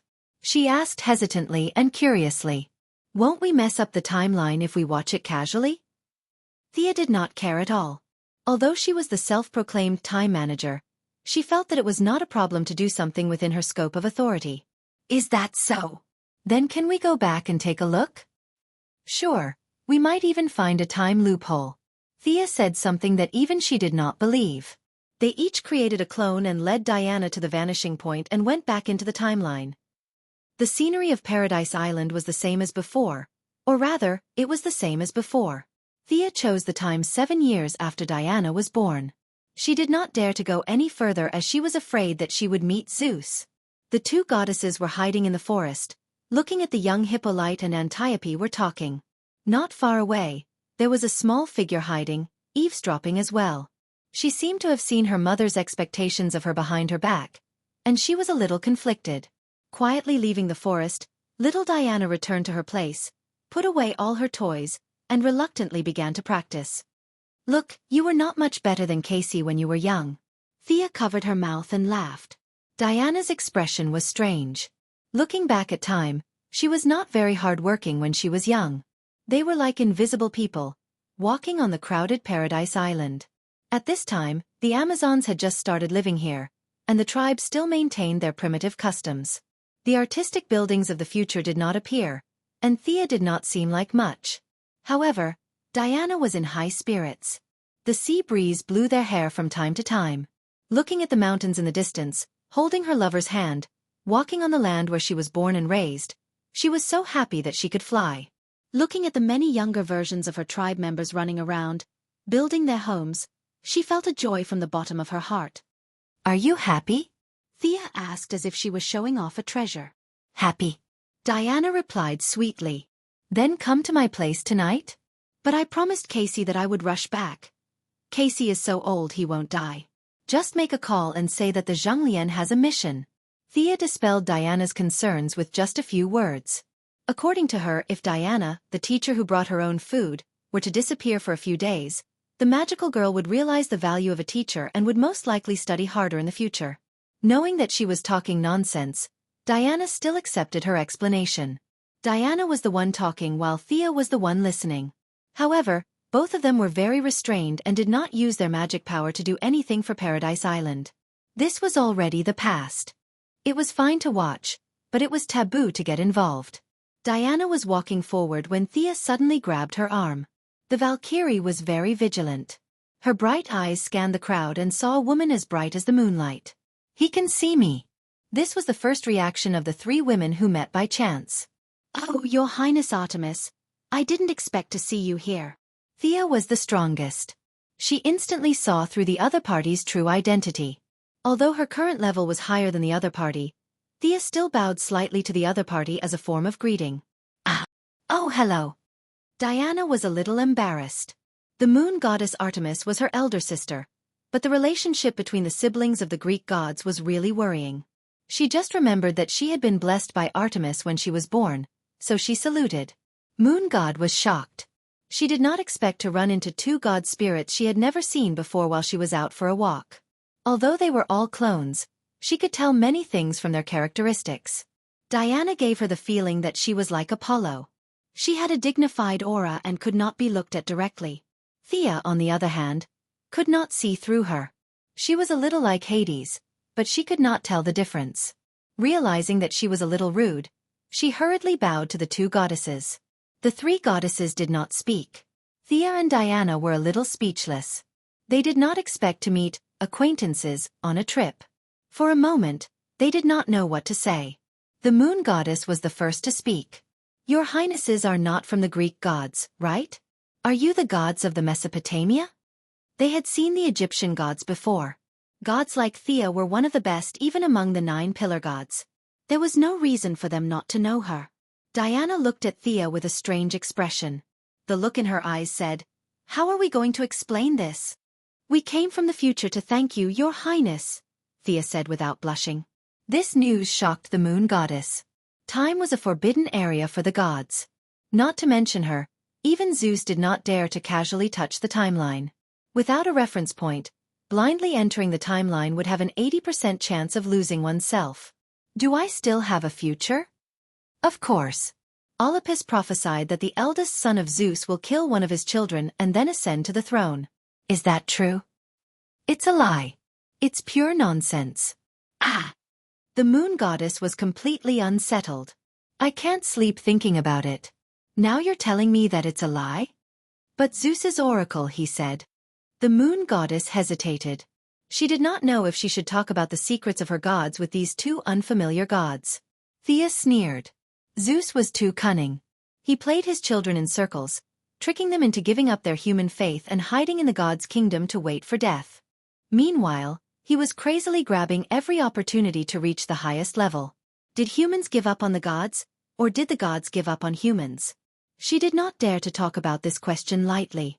This was a matter of the past to her. Humans had entered the age of technology.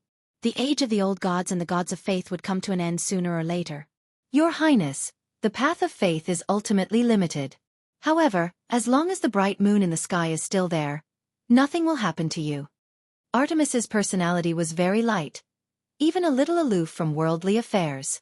After being tricked by Thea, she completely extinguished the idea of participating in the battle of the gods. What happened next was logical.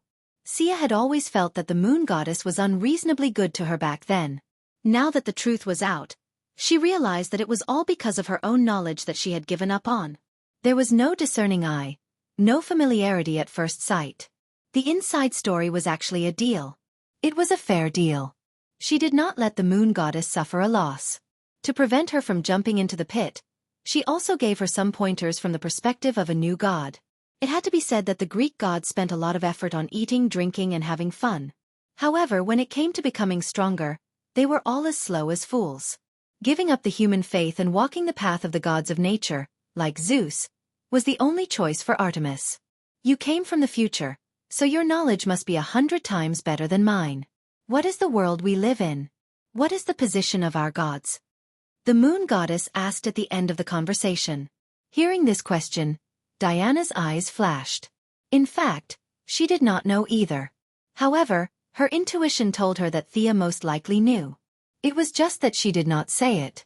Sending a signal to your lover that you must say it today, Diana puts her hands in her pockets and is ready to listen carefully. Thea scratched her head a little. After thinking about it, she decided to say a small part. The universe is very big. There are unknown parallel universes. The world under our feet is one of them. She did not show off the concept of 52 universes. The new gods were unique, but the old gods were different. There was no need to deliberately show off this point. In the universe, there is an immeasurable power that divides the universe into 8 regions, called the realm of gods. They correspond to each other.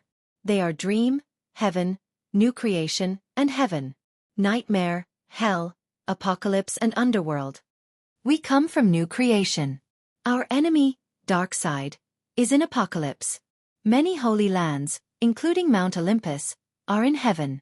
The underworld of Hades and Osiris is in underworld. Of course, the angels are in heaven, and the demons are in hell. As for dream and nightmare, they are too mysterious. I don't know. She briefly explained the realm of gods, and the moon goddess breathed a sigh of relief. She had always thought that she was not doing well. Now that she analyzed it, it seemed to be okay. Some of the urgency in her expression disappeared, and her temperament slowly calmed down. Thank you for your kind words. I look forward to our next meeting. Before Moon God left, she said something that had a double meaning. After sending the moon goddess off, Thea continued to walk around with Diana for the whole day. When they returned to the original space-time, they were going to the party on the weekend. Chapter 799. It was the weekend in Gotham City. It was heaven in the day and hell at night. The storm caused by Batman's disappearance had gradually calmed down. Dick Grayson was working very hard. Everyone could see that. But he was not Bruce after all. Thea took advantage of this opportunity to make a move on both sides. A large number of criminals were loaded into spaceships and taken away. For example, Batman's old rival, Penguin Man, was now mining coal on a planet 5 light-years away from Earth. Many of the underworld families were swept up several times, and all the core elites were captured. The remaining small fries were also beaten up badly by the Raptor Squad led by Barbara, the new Batman, Dick, and Damian, the Robin. It could be said that security in Gotham was at its best right now. A new wave of criminals would definitely stand up, redivide the territory, and confirm a new boss. But that was a matter for the future. Welcome, Thea Diana. As Bruce's cousin, Batwoman Kate Kane was also from a wealthy family. Her villa was located in the wealthy district. Unlike Wayne's old mansion, which only had one old butler, she had many helpers. The waiter at the door helped to open the car door. Thea was wearing a checkered chiffon blouse, a camel-colored skirt, and stilettos. Diana was wearing a white dress and black pointy heels. The two of them walked out of the car hand in hand with smiles on their faces. Batwoman, who was standing at the door to greet them, was not wearing the red and black battlesuit. She was also wearing a very casual dress, like a gorgeous young woman. She looked much younger than Bruce, who had suffered so much. Thea and Diana hugged her gently and said jokingly, "Gotham security has improved a lot. I was worried about a fight before I came. Haha, I'll leave Gotham to the young people from now on. I can retire." Batwoman laughed softly. They exchanged a few more pleasantries and walked into the venue together. The secretary and Poison Ivy had been there for a while. They greeted each other from afar and talked to each other. After a while, the Danvers sisters, Yavala, and Cassina entered the venue. Alex's lover, Maggie Sawyer, had a gentle smile that hid unquestionable faith. She was a very charming woman. As for Kane's lover, Renee Montoya, the future second-generation questioner, she didn't seem to speak much, but she had an unyielding bearing. These two were ordinary people. They were both police officers and had long announced that they had come out of the closet. They had a lot in common. She was wearing a tank top, revealing her smooth shoulders and arms. She was wearing a blue skirt and crystal high heels. She looked both ladylike and fashionable, much better than her usual rustic outfit. Needless to say, it was all thanks to Lena. Thea is amused to see her looking around and holding the expensive handbag as if it were a brick. "What are you afraid of? Will a Superman jump out of the bushes?" She turned around and patted Supergirl from behind. "Hi, Kara." The little girl hurriedly turned her head. From her expression, it was obvious that she had been startled. When she realized that it was Thea, she immediately relaxed. "How is it? Are you happy staying with Lena?" "Quite happy, But Lena is always controlling me. Kara pouted and complained. Thea smiled and patted her on the shoulder. This girl needed someone to control her.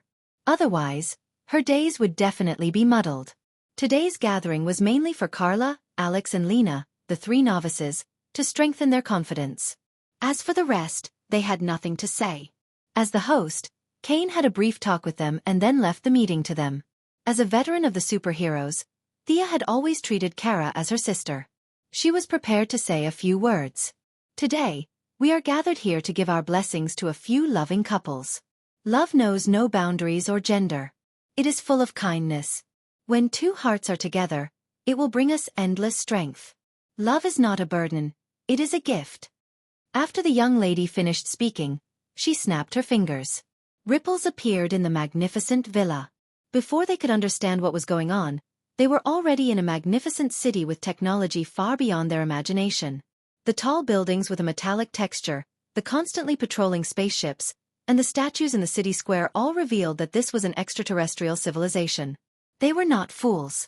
90% of Thea's gathering this time was prepared for Kara. She was the only alien present.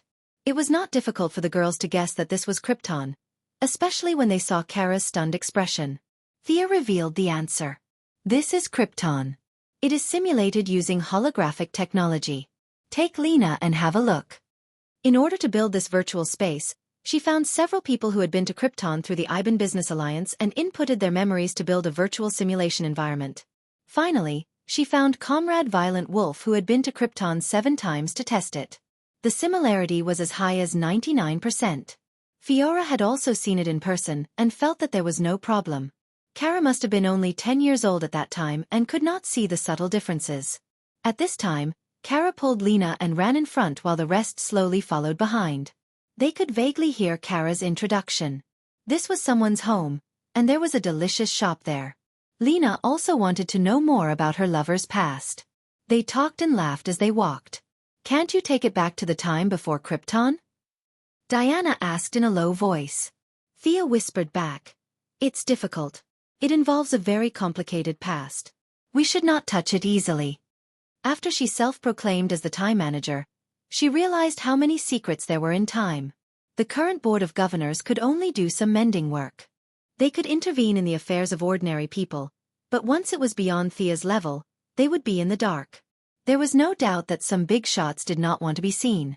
This was the situation on Krypton. The young lady chose to retreat. Using space technology, she could completely simulate the environment of Krypton, but it was not necessary. Kara also knew that this was all an illusion. She was very satisfied to see her hometown again. She was full of energy again. Karaoke played crazily for a whole day. She was so tired that she did not even recover when she sang in the evening. As the goddess of art, Thea's voice had reached a level beyond the sound of nature. However, she did not steal the limelight. She sang a simple song with Diana and then left the stage to karaoke. Surprisingly, Supergirl was very talented in music. She sang a few songs very beautifully. According to her boast, the word karaoke in her name meant karaoke. After confirming her love, Supergirl finally walked out of the confusion and glowed with her own spirit. Chapter 800. According to Thea's estimation, with the power of the Ayer family and the wisdom of the Luthor family, Kara might go further than Superman in the future. At the end of the party, Dionysus showed its power again. The heroines and policewomen were drunk and went back to their rooms to sleep. The group of women played around for a whole day. Diana went back to teach her apprentice, and Thea began to think about the future.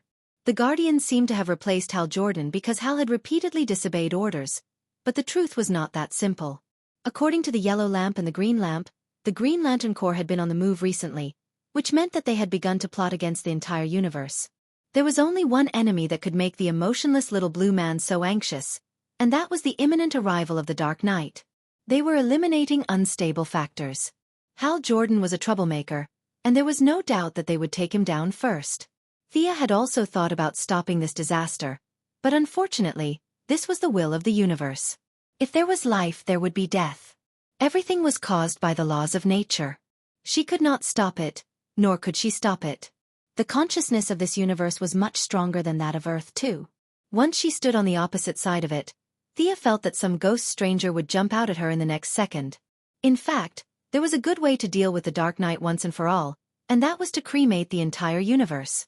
If the bodies were burned, you would not be able to stand up even if you wanted to. But she also knew that this was unrealistic. According to incomplete statistics, 90% of the planets in the universe carried out burials. The few planets that Thea had been to all carried out burials. Nearly 1 million bodies of Green Lanterns were buried in the cemetery of the main planet of Ura. Many of these people were the greatest Green Lanterns when they were alive. If Thea proposed to burn the bodies of these people, she might as well lead the yellow and green lamps to war with the green lamps. Not to mention the distant alien planets, she could not even deal with Earth. Except for a few countries in Asia that carried out cremation, most countries carried out burials. The resistance to this matter was so great that the power of the president could not be pushed through at all. She had to re-enter a monarchical society. If she forced it, she estimated that she would have to kill hundreds of millions of people. Furthermore, the deceased relatives of superheroes were all buried. Even Diana's Paradise Island was buried. Did they burn all their corpses? It was possible that she had killed more people than she did on the Night of Darkness. Did she have nothing better to do? Soon, she arrived at a secret base of the Heaven's Eye Society. Diana had talked to her before she left. Clown Girl didn't seem to have done anything wrong. It was inhumane for Amanda to put a bomb in her neck and risk her life for her. Moreover, the ugly girl had performed meritorious deeds during Darkseid's invasion. Was it possible to release her on that basis? Thea also felt that the Clown Girl was slowly getting better. She was a little crazy, but not to the point where she was unscrupulous. She decided to fish her out and observe her for a while. She went straight to the Heavenly Eye Society and told Amanda that she wanted to take the ugly girl away. Can you tell me your reasons? Black Panther didn't look too good. She felt a little embarrassed when Lin Fan came to ask for her in such a blatant way. What reason do you want? Government approval? A special pardon? A thank you letter signed by the Justice League? You can think of anything. I can find it for you, Thea said, amused. She was very confident in facing the Heavenly Eye Society now. No one in the system could beat her. Amanda sighed. You can take the ugly girl away, but... No buts, Thea answered calmly. She was in a different position. She had no right to talk about conditions. The two quickly completed the procedures. I can go now?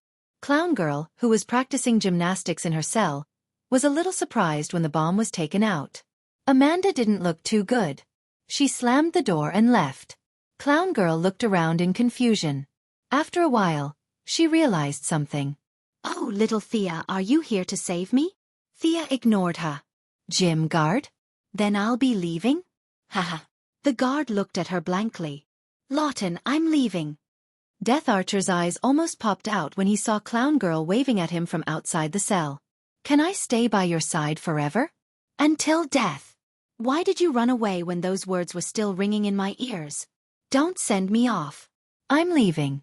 I'll come back to see you guys later. Clown Girl was still yelling at the prison door. Her voice was full of energy. It was obvious that she was very happy. Thea quickly pulled this troublemaker into the car. If she continued to taunt, half of the people in the prison would come out and beat her up. Thea didn't dare to throw this crazy person into society. She locked her up in the administrative committee and let Bao Lang watch her for a few days to see what would happen. After dealing with Clown Girl, she returned to the vanishing point in less than 10 minutes. Ballistics and extreme speed, the two extreme speed. She had to check on their results. This is a magician from the 64th century. Extreme speed pulled over a middle-aged man with white hair. His eyes were unfocused and his words were frivolous. Thea opened the records of Arcane Core's eye and looked at it carefully. The number of crimes this magician committed was shocking. In his eyes, all humans were like NPCs in a game. It was not uncommon for him to kill people. Not only did he commit crimes in the parallel universe, but he also did many bad things in Thea's original universe. The Heaven's Eye Society even planned several capture operations, but unfortunately, he used future technology to evade them. Don't look at me like that. Future person, do you think you're better than others? As far as I know, in the 30th century, the Superhero Legion has already issued an iron law forbidding time travel. Your era is 3,000 years later than theirs. How dare you ignore the human agreement? You're unforgivable. Magician's eyes were full of contempt. Even if he became a prisoner, he still didn't think he would be in trouble. In his opinion, even if these people from the 21st century could travel through time, their knowledge was no different from prehistoric humans. Thea reached out and tapped his forehead. A bright light flashed and her finger was blown away by an explosion. Both of them were surprised. Nanobody structure? You're not even human now, right? Thea looked like she saw a new toy. This guy had modified his body to a terrifying level. Magician was also shocked. Even with the power suppression handcuffs, he still didn't think anyone could kill him. In this primitive era, any weapon should stop in front of the crystallization of future technology. This was also the reason why he dared to do whatever he wanted. But just now, Thea's casual move made his heart palpitate. Don't look at me. I don't have any psychological burden if I kill you. Thea smiled and pointed again. This time, she used her divine power. The nanobody couldn't resist the soul extraction. Magician's face was filled with confusion. He fell to the ground with a dull gaze. He was already dead. Mr. Speed, bring the other prisoner. Thea kept the soul fragment. The reason why she showed her skills was to kill this scum and also to intimidate Speed. The second prisoner was brought up. It was a red-haired boy who was less than 1.5 meters tall. He was terrified as he was dragged out by Speed. Yo, this is a famous person, Bart Allen of the Speed family. Sia flipped through the records. Just as she had expected, this child did not commit any crimes at all. It was more or less like he was caught to vent his anger at the speed of light. Chapter 801. Thea glanced at him expressionlessly, and he quickly lowered his head. She flipped through the records of the Eye of Arcane Nuclei. When the boy traveled through time for the first time, Thea said kindly, "Shall I send you back to your original time?" The boy saw that she was friendly, so he quickly gestured with his hands. "It's too fast, slow down." "Oh, okay, whatever." The boy couldn't control his speed at all. He gestured with his hands and spoke too fast. If not for Thea's super speed, she would have only seen a blur in front of her. The English of the future was very different from the present. Fortunately, she had the divine trait of being proficient in languages, or else she would have been confused. The boy saw that she could keep up with his speed, so he gestured even more enthusiastically. "Oh, you're here to find your grandfather? It must be hard on you. This journey is long. Okay, I'll take you there." Thea waved her hand and pulled the boy to the Advanced Technology Laboratory. In the Advanced Technology Laboratory, the Lightning Squad was having a meeting to figure out how to get Wally West out of the space of seraphic speed. The initial plan was to rely on Psyker's shockwave ability to find the entrance to the space of seraphic speed, and then Barry would run in to save him. It could be said that this plan was rough and helpless. They didn't know what kind of danger they would encounter and whether they could come out alive. Barry and Wally weren't friends at all. He was only willing to take this risk for Ayers and his adoptive father Joe. The young mistress's visit surprised everyone. "Thea, what's the matter?" Barry had just opened his mouth when he saw the half-grown child beside Thea run to his side, hugging his waist and calling out affectionately. "Grandpa, I finally found you!" The boy shouted excitedly. In order for him to be able to shout the sentence normally so that the ordinary people could hear him clearly, the young mistress even cast a deceleration spell on him. At the same time, she also taught him modern English again. Hiss. Thea thought she heard a loud gasp. She covered her mouth and snickered. She didn't treat herself as an outsider at all. She found a chair and sat down, ready to watch the show. Barry was stunned. His neck stiffened as he turned to look at Ayers, only to see the black girl's face turning green. What was the meaning of this?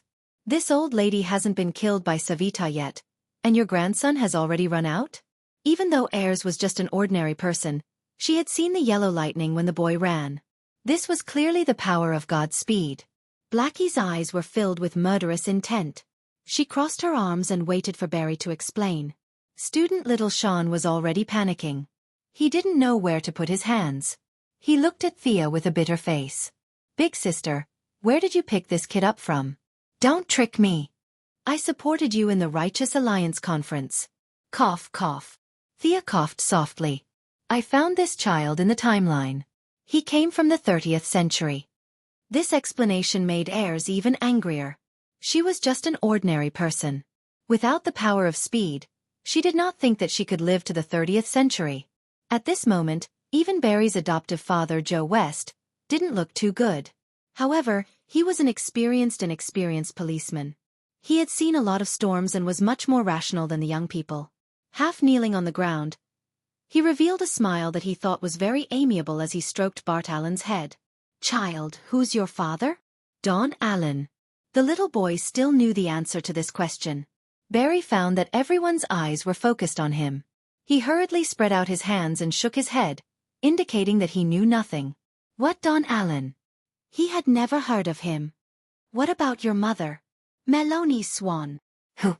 Swan." This was the surname of Reverse Lightning Albert Swan.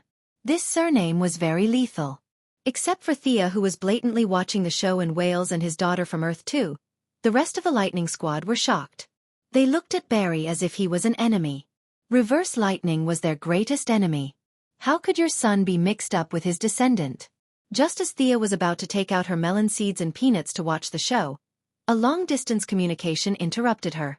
She read the message twice and thought for a while. She stood up and stroked Bart Allen's little head. "Okay, stay with your family and play. I have something to do. I'll leave first." "Goodbye, sister." The child waved to her from behind. Thea happily left the cutting-edge technology laboratory.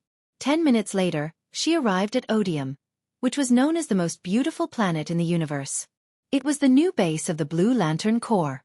The two Guardians, Gonle and Sed, had entered the deepest part of the universe to explore the secrets of the Dark Knight, leaving behind a small army of Blue Lanterns. However, it was at this moment that an enemy called the Strange Insectoids set their sights on the peaceful Blue Lanterns. The two Guardians were not there. As the leader of the Blue Lantern Corps, the Saint directly asked Thea for help. She agreed without much thought. The Yellow Lanterns and Blue Lanterns each sent out 500 people. The large group arrived at Odium. There was a reason why this place was called the most beautiful in the universe. Among the beautiful mountains and rivers, many of the Yellow Lanterns who were good at fighting felt calm. There were mountains, rivers, and warm and hospitable natives here. In addition, the Saint spared no effort to transform the environment with the light of hope. It even made people feel as if they were in heaven. What a great place! The eldest son of Zeus also came. He was still dressed in the same way, with a dragon skin coat and a stone pillar-like sword. The only change was that his hostility had disappeared. His face was full of compassion, like an elder who had washed away all his glory. "Your Majesty, thank you for coming to help." The Saint did not care about his subordinates around him.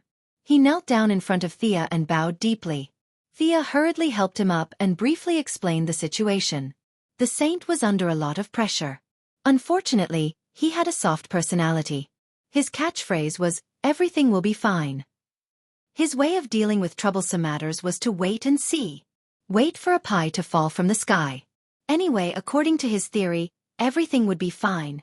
It was not an exaggeration to say that the Blue Lanterns were just 2 or 3 big cats. It was too difficult to obtain the emotion of hope. They only had 3 official members. One was the Saint, the planet Mogo, who was tricked into coming here, and the other was an alien who looked like an elephant spirit in Journey to the West. He was called Walls. It was a fool's dream to rely on the 3 of them to resist the army of the sharp insectoids. Those were the insectoids. Just by hearing the name, one would know that the enemy was huge. No matter how good the Lanterns were at fighting, they had to kneel down and call the insectoids daddy. Now, with the strong support of the Yellow Lanterns and Blue Lanterns, the situation was much better. Especially with Thea, the eldest son, who was especially good at fighting and was not limited by the energy of the Lantern Ring. The Saint finally let out a sigh of relief. "Your Majesty, today we have a new brother joining the Blue Lanterns. Sure enough, everything is better. Are you interested in coming and taking a look?" The Saint suggested excitedly. Chapter 802. Thea had no objections. She ordered her subordinates to set up camp while she brought eldest son, Ching Nu, and Akiro to watch the fun. She first greeted Mogo, who was like a satellite in the orbit of Odium from more than 300,000 kilometers away. The will of the baby planet was very happy, and the emotions it transmitted were all joy, excitement, and the like. Then she saw the 3rd member of the Blue Lamp, Walls. He was like the elephant spirit of Lion Camel Ridge. He had an elephant head, a long nose, and big ears. He floated in the air with his hands opening and closing, as if he was practicing some kind of spell. Thea's identity as a yellow lamp did not attract much attention from the elephant spirit, but her identity as a true god made him prostrate himself in admiration. Did you practice to this level by yourself? Thea took a closer look. This was really amazing. The saint obtained the blue lamp because of her cheat. Mogo was the will of the planet. Intelligent life forms were dregs in front of the will of the planet, but this elephant head was different. He had practiced to this level alive, and always maintained hope and persevered. Even Thea was a little moved. She thought for a moment, reached out, and a ray of light entered Walz's forehead. Countless illusions flashed through the eyes of the third blue lamp, and then he solemnly bowed to Thea. Thea accepted it calmly. She had given out many theories of Earth's eminent monks. She was not suitable for these things, but the one in front of her was very suitable. After that, they visited the blue lamp's training ground. The official members were few, but the number of reserve members was barely acceptable. Thea looked around. There were more than 200 members who used temporary light rings, and everyone's face was full of happiness and happiness. To be honest, any one of these people was more positive than her. But the feeling of hope came and went quickly. It was only a step away from despair, and it was very difficult to maintain this feeling at all times. Is that your new member? Thea pointed to an alien sitting cross-legged in the middle of the square. This alien had a big orange head and 2 eyes like a goldfish. His eyes were watery, as if he had suffered a lot and suffered a lot. His sitting posture was similar to the elephant spirit, Walz. It was most likely the elephant spirit's private training method. One of his hands was raised in front of his chest, and his 4 fingers were as thin as chopsticks. This man's face was bitter, and his body was as thin as a stick. Just by looking at his appearance, one could tell that he was the type that was easy to bully. Thea face-bombed. How could the blue lanterns be any weaker? Everything will be fine. Just by relying on these guys? You should at least find someone who can fight. Yes, this is Sean. He just reached the level of an official blue lamp yesterday. The saint usually spoke slowly and in a soft voice. Add one more. I'll find one for you. Thea's gaze searched through the remaining blue lanterns. The battle is imminent, so I'll form a small team of 5 for you. At first glance, it was shocking. There was no one like the yellow lamp instructor, Akilo, who weighed more than 500 kilograms, had arms that could run horses, and thighs that could drive cars. She didn't know if this feeling of hope was biased towards people with small bodies, or if the saint had a problem with his eyesight. These 200-plus reserves all looked thin and withered. Thea lowered her standards again and again. Finally, she picked a tall female alien. She should be the one. A blue light flashed, and her feeling of hope was raised to the standard of an official blue lamp. With a new member, the saint was overjoyed. After a little arrangement, the woman named Circe also became an official blue lamp worker. The day of fear, the night of pain, the raging fire retreats coldly. All are lost in the fire of war, looking up at the stars. The light of hope will never be extinguished. After a simple ceremony, 2 more blue lanterns were added.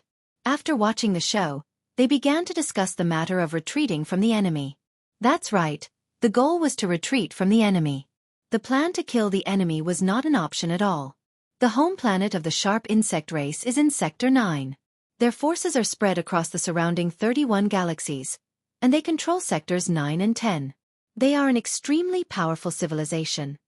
The saint, who was still in a feudal society and thought that there were only a few people on his planet, suddenly sat in the position of a leader. Facing the fierce alien enemies, to be honest, he was a little powerless. He was more optimistic and was still thinking of ways to maintain the situation.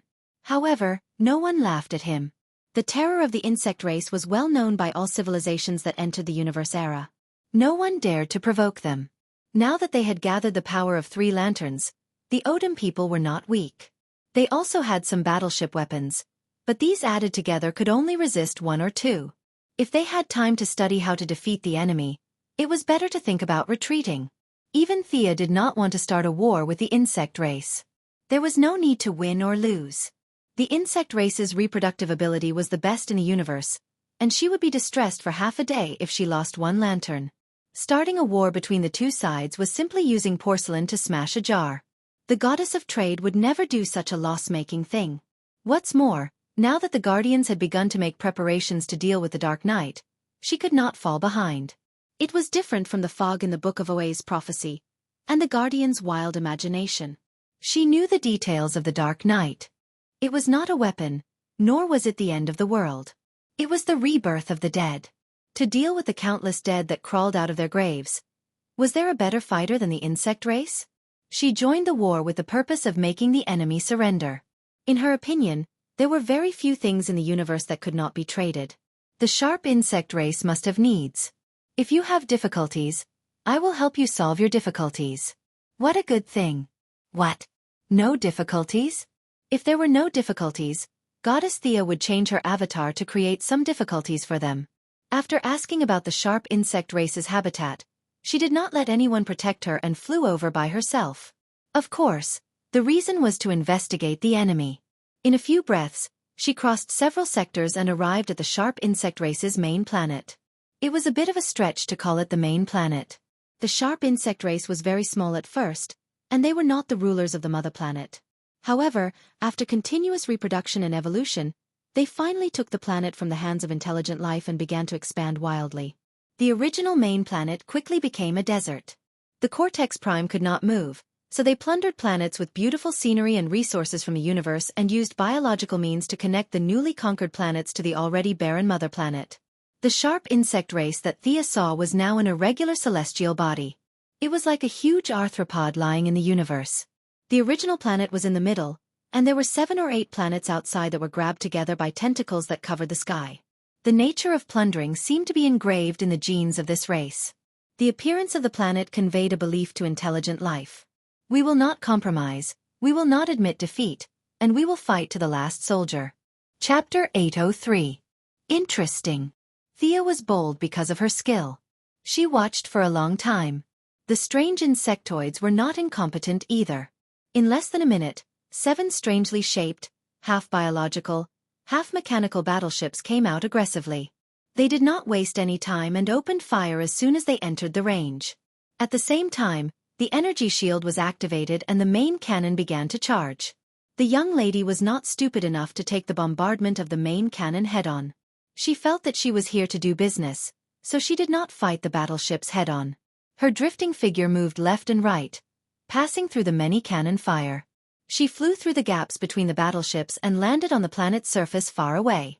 Boom! She had just entered the atmosphere when 2 white lasers came at her. Thea did not even look at them. She waved her hand and deflected the 2 lasers, returning them to their original owners. In the 2 explosions, she landed on the ground. On the desolate and dead planet, there were only stones and stones. There was no vegetation at all. It could be said that the main planet of the strange insectoids was dead. Swoosh! Swoosh! 7 or 8 beetle-shaped robots with blue shells surrounded her. Oh! It's rare to see humanoid creatures on this planet. Are you insectoids? Why are you working for them? Thea looked at these blue and black exoskeleton robots and felt that they were familiar. Who were they? She vaguely remembered that they were heroes. A few armored insectoids communicated with each other in short words. It was not language, but some kind of special signal. A few robots quickly ran away and surrounded Thea. At the same time, their armor began to transform. Some turned into cannon barrels, some into sharp blades. There was no doubt that they were besieging her. Only one guy hid far away, waving his hands and saying something to her. Thea was curious. She looked at this weird guy and finally found the corresponding character in her memory. This guy was Blue Beetle from the Young Titans. Why did he run so far away? This was Sector 9. It was half the universe away from Sector 2814 of Earth. However, this was not the time to chat. There were a bunch of enemies around. A bunch of cannon fodder. Thea snorted, clenched her fists, and smashed them into the void. Invisible ripples hit the enemies, and the robots all stopped moving, maintaining their dull and stiff postures, not moving at all. Now, her understanding of the soul had deepened, and her use of various techniques had reached a very high level. These aliens captured by the insectoids and put on insectoid armor were all turned into idiots by the soul shock. Thea casually walked out of the encirclement and stood in front of Blue Beetle. She looked at him curiously. She was here to discuss business today, so she was dressed very casually. Their initial plan was to use peaceful means before resorting to force. If they really couldn't come to an agreement, they would change their identities to create difficulties. The beige leather jacket and blue jeans made him look handsome, but on this desert-like alien planet, he looked very different. The young mistress walked in front of Blue Beetle and knocked on her mask. Blue Beetle's right hand turned into a long sword and slashed upwards. Kid, if you can't control this machine, I won't go easy on you. Thea reached out 2 fingers and clamped the blade. No matter how much energy the machine channeled, it didn't move an inch. After a while, the machine seemed to realize that it was no match for her. The blade turned back into a part of the glove, and Thea let go of it. Like an old machine, Blue Beetle's mask made a series of loud clicking sounds. A young boy's face slowly emerged from the armor. The boy had obvious Mexican features. He had a round face and small eyes. Now the boy's face was full of panic. When he saw Thea, it was as if he had grasped at a life-saving straw. You are Miss Quinn, right? You are from Earth, right? Is the Justice League here to save me? After he finished speaking, he looked around as if he was looking for Superman and Batman. Thea felt that the boy was a little nervous and didn't use his brain. Would the League cross half the universe to save an ordinary person? The League isn't here. I'm just passing by. I'm from Texas. My father owns a car repair factory. This thing wants me to join the war. I want to go home, but this... The boy pointed at his armor and spoke incoherently for a long time. Thea hugged her shoulders and listened as if nothing had happened. When the boy said he wanted to go home for the 3rd time, she asked, "What's your name, boy?" "Jamie Reyes, The boy slowly calmed down and looked at Thea's outfit. To be honest, in the boy's heart, Thea was not as good as him. At least he had a suit of armor. This big sister in front of him came to an alien planet in casual clothes? Okay, Mr. Reyes, how did you come to this star field? Is this place far from Earth? The boy began to tell a long story. He accidentally obtained a fist-sized Blue Beetle statue from a gang fight. After that, like many protagonists in novels, he dripped his blood on the statue and activated the device. The Blue Beetle woke up and used him as the host to become an alien weapon. The remote signal received the news that the sharp, strange insectoids were going to war with the blue lamp. The armor flew countless light years away and returned to the mother planet without a care. Just as he was in a state of panic, the lady descended from the sky. Oh, the story isn't complicated. The boy wanted to refute that it wasn't a story, but he didn't dare. Your armor is very interesting. How about this, when you return to Earth, give this person a call and ask her to help you research it. See if she can modify some of the commands so that you can control it. After Thea finished speaking, she took out a notebook under the boy's confused gaze. She tore off a piece of paper, wrote down Felicity's phone number, and handed it to the boy. The boy's face was full of suspicion. Big sister, can our phone call reach so far away? Then, he saw a sky-blue glow in Thea's hand, and a very magical vortex appeared in front of him. Go in. Didn't you say you wanted to go home? But I didn't record the teleportation point in Texas. This should be Star City. Maybe I'll let you change the car twice? The boy almost knelt down. You're really a kind person. Not to mention Star City. As long as he could return to Earth or the South Pole, he would be happy. Gritting his teeth, he closed his eyes and rushed into the portal. After the small interlude, Thea activated her supervision. She wanted to find the boss here and ask if it had any difficulties. The insectoids that came out of the ground were killed with a slap. Those that could turn invisible were burned into fireballs. Those that could spray acid were greeted with lightning magic. In short, Thea walked neither fast nor slow in order to show off her strength. She also wanted to take the opportunity to see if this insectoid had the ability to do business with her. Chapter 804. A single Zerg was not strong. Even an ordinary person on Earth could fight them one-on-one with weapons. In a horror movie, a group of ordinary people could kill them with fire axes. However, once the Zerg reached a large scale, they would be terrifying. Boom! With a loud explosion, a wall of fire more than 10 meters high and 100 meters long was created out of thin air. She pushed it towards the oncoming sea of Zerg. In the high temperature of over 1,000 degrees, less than 1 in 1,000 survived. Thea stomped on the ground with her left foot and used a large earthquake spell to bury the remaining Zerg. Almost no soul. That's really bad. She sighed as she walked in. Large-scale soul magic had little effect on the Zerg. They did not have souls. Even if the little soul in their bodies was extracted, it would not affect them much. The Zerg were driven by their instincts. No matter how deep her understanding of souls was, it would be useless. This caused Thea's earth-shattering strength to be reduced by more than half. This problem could not be ignored. The Zerg did not have many souls. The corpses that were resurrected in the night of darkness did not have any souls. There was no need to talk about wealth and trade. They were all dead. No matter how much wealth she had, it would be useless. Souls, wealth, trade, literature. The corpses could be said to be immune to the 4 divine positions in her hands. If they really fought, Miss Thea would not be as useful as Diana. This was also the main reason why she came to help the sharp Zerg. When she reached a canyon, she could not walk anymore. Zerg filled her vision. There were all kinds of Zerg that she had seen before and never seen before. There were Zerg that looked like combat-type Zerg. They bared their teeth and were ready to fight to the death. There were also Zerg with big bellies. They looked like Zerg that specialized in reproduction. They filled the entire space. The Cortex Prime seemed to be confused. Thea could not help but think. The Cortex Prime was completely frightened by her direct attack.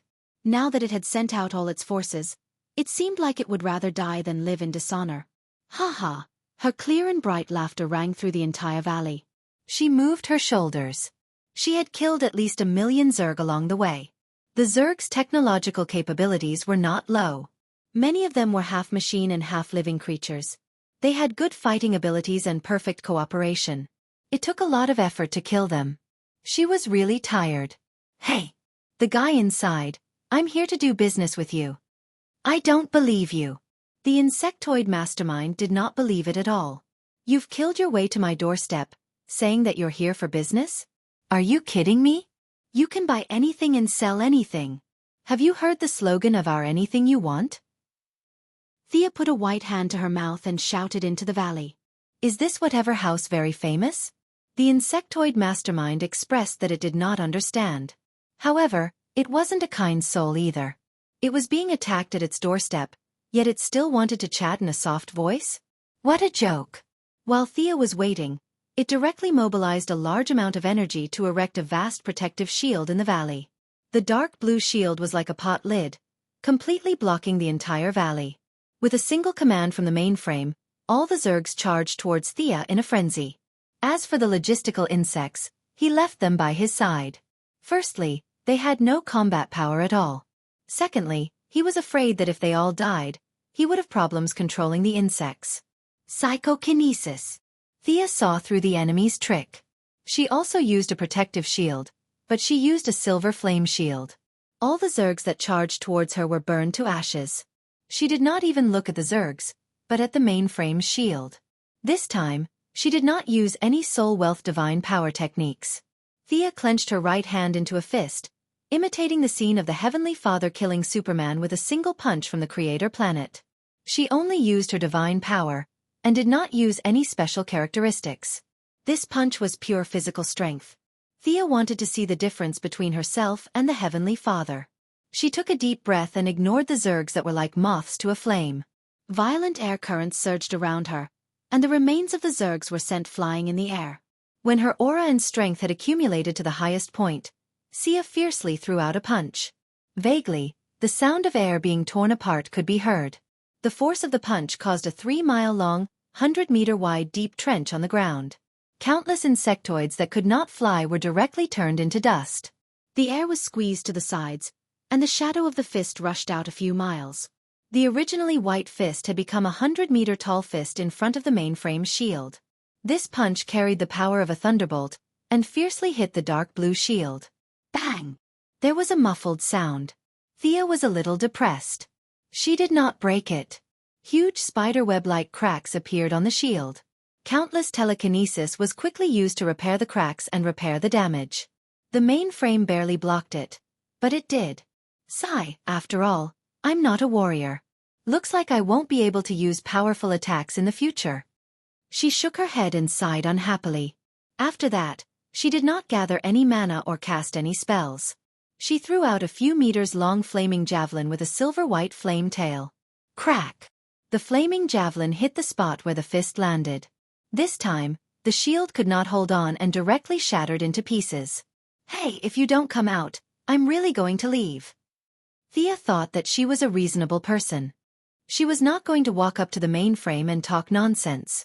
According to her understanding, this mainframe had no combat power, no defense, and no mobility. It was a person without the three. If a human nuclear bomb like her walked in front of it, it would not be able to resist at all. The principle of a transaction was that both sides should be equal. She was not going to go overboard. She waited for 10 seconds. The air above the valley changed rapidly, and was finally squeezed into a slightly ugly face by telekinesis. The mainframe was forced to show itself. In fact, it was helpless. It could not tell whether a strong person like Thea was just passing by or was here to seek revenge. No matter what, it had to take it. The strong were respected. This was especially obvious in this kind of universe. It could not figure out Thea's goal, and did not know where her people were or if they had any weaknesses. If she came to visit every 2 or 3 days, it would not be able to stop her or fight her. That would be the end of it. So it had to come out no matter what, or at least ask the other party's intentions. Using telekinesis, the somewhat human-like face sized up Thea. Which strong person in the universe are you? Why have you come to the sharp insect tribe? Thea laughed and said something that even she didn't believe. I'm here with friendship. It must be very difficult for you to live in this bitter and cold place. Do you need anything? The mainframe wanted to say, we don't need anything. If we need anything, we can get it ourselves. We don't need anything from you. But the mainframe that had gathered all of the insect tribe's intelligence still had some instincts to avoid harm. It did not dare to retort. It definitely had not heard of the saying, I'm a fish on the chopping block, but the logic was the same. The Cortex Prime was speechless at the fact that this great god had come to its bandit lair to force a sale. Its plan was that no matter what he was selling, it would grit its teeth and buy it, as long as he left in a good mood. What do you think we need? The mainframe's heart was bleeding. It had already prepared to spend a lot of money and wanted to send her away quickly. Thea's eyes were as bright as the stars. For a moment, it was so bright that even the mainframe's avatar was a little unstable. She finally stopped. I am the Lord of Souls. You don't have souls. I can sell you some blank souls. Do you want them? Thea gave herself a new avatar. Ah! Suddenly hearing such shocking news, the mainframe's telekinesis face dissipated into gas. It hurriedly reformed again. Is what you said true? Souls can be traded? How much do you need to pay? Thea was laughing in her heart. As expected, selling what you needed to the person who needed it was the way to go. Seeing the other party so eager, she prepared to ask for an exorbitant price. She pretended to be very serious. I am the Lord of Souls. My words are the law. Souls can be created and destroyed. Naturally, they can be traded. I want the sharp insect tribe to fight for me. Her words were ambiguous, and in the insectoid mastermind's interpretation, she was fighting for herself. Could this be a newly risen powerhouse? She did not have any subordinates, so she set her sights on the sharp insect tribe. Chapter 805. The division of power in the universe had long been clear. The Green Lantern Corps' so-called maintenance of peace in the universe was more of a maintenance of the situation. There were many areas they couldn't manage and didn't dare to manage. The Kryptonians of the past, Mungo and his son, and the current strange insectoids, they couldn't manage them. In the insectoid mastermind's view, Thea was here to recruit them. After all, the barbaric way the insectoids grew was rejected by all intelligent life. They were currently the only force in the universe that didn't have a leader. However, the mastermind didn't hastily give the order. It couldn't bow down to her right away. At the very least, it had to see how much change the Soul King could bring to the strange insectoids. Honorable Sovereign, the strange insectoids are willing to accept your glory. Please respond to our humble request. The mastermind lowered its stance, but the meaning behind its words was that it wouldn't act until it saw a rabbit. Thea stretched out a finger. I have a pure soul in my finger. It has no memories and no past. I know you can't see it.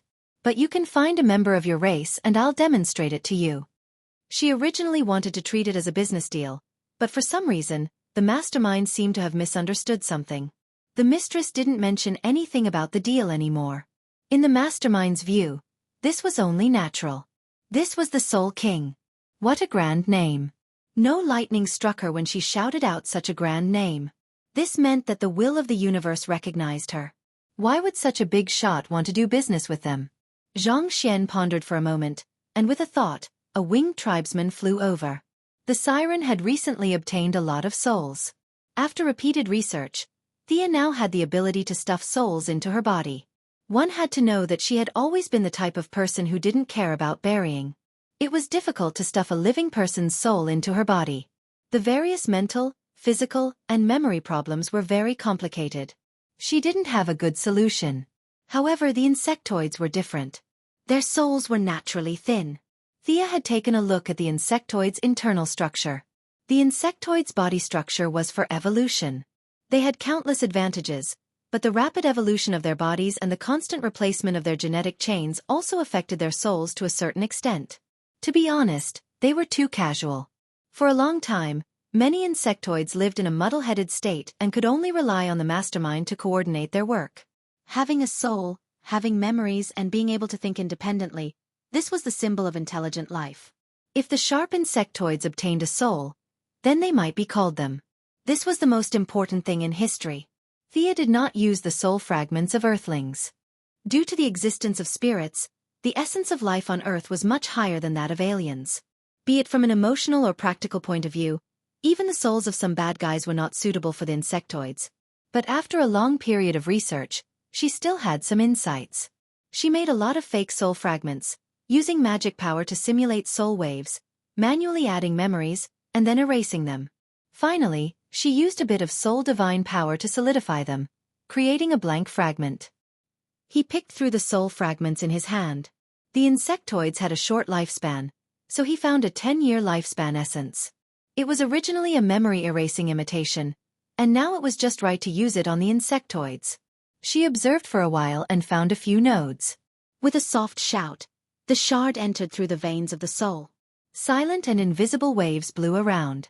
The cortex prime, with its amazing psychokinesis, sensed something strange, and looked at the insectoid cautiously. The insectoid who obtained the soul was confused. It took a long time before he realized what was happening. He had feelings, and the concept of self was born. The cortex prime looked at the insectoid gloomily. After a long time, it looked at Thea and said, "Your Majesty, please wait for a moment. I'll be right back." After that, it rolled up the new insectoid and ran back. Thea did not stop it. As the cortex prime, its consciousness was actually the strongest. Once the insectoid escaped from its control, it would be able to sense it at the first moment. As the cortex prime, it would not allow a strong sense of self to threaten its rule. It captured the insectoid who had just developed a sense of self. It would be up to it whether to cut it into pieces or cut it into pieces for research. Thea stopped in the air and waited. The cortex prime returned quickly. This time, it was even more respectful. It chose its words carefully. "This soul is too strong. Do you have a soul that matches the characteristics of the insectoids?" Thea almost laughed out loud. This guy was afraid that its control would be affected by the strength of its subordinates.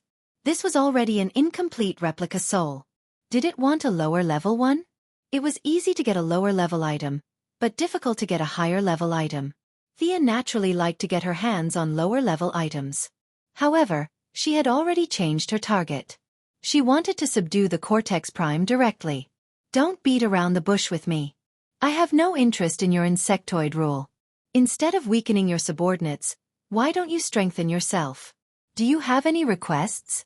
Become an intelligent life form, abandon that shell, and walk the earth freely. Lead the insectoids to victory after victory." Thea's words were very soft, but in the cortex prime's ears, it was like a thunderbolt. Temptation, a demonic temptation. The cortex prime was not stupid. Once it opened its spiritual world and Thea did something, it would not even know how it died. The insectoids will still be yours. The only difference is that you can leave this barren planet and walk under the sun like an intelligent life form. You can soar in space and enjoy the beauty that you would never have experienced in the past. Is this a difficult choice for you? The danger was not small, but the temptation was even greater. After a full 10 minutes, the cortex prime finally made up its mind. "Your Majesty, please come in for a detailed discussion."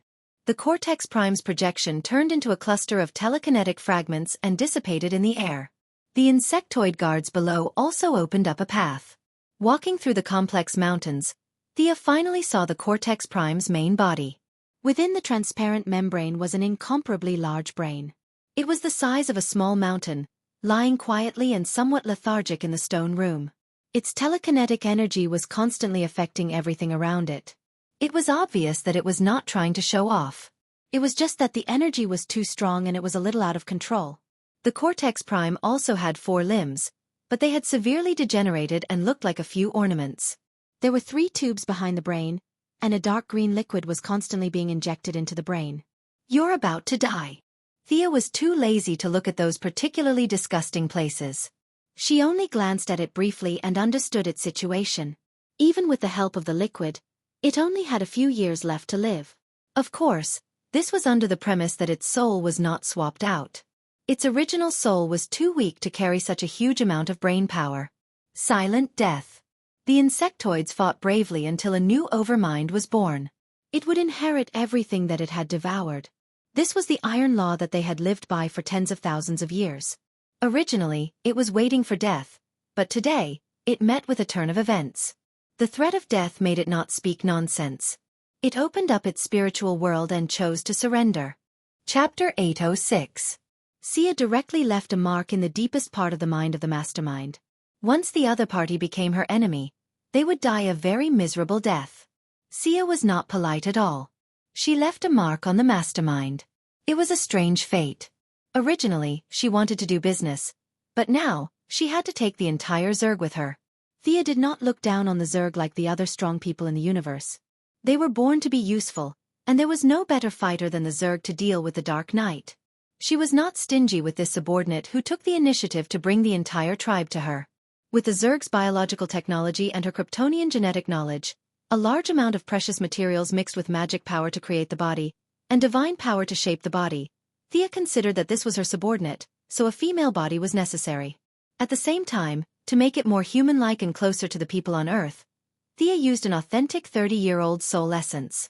Transfer your spiritual power into the new body. The Cortex Prime opened a gap in the lobe, and a pure silver-white light jumped out and rushed into the new body.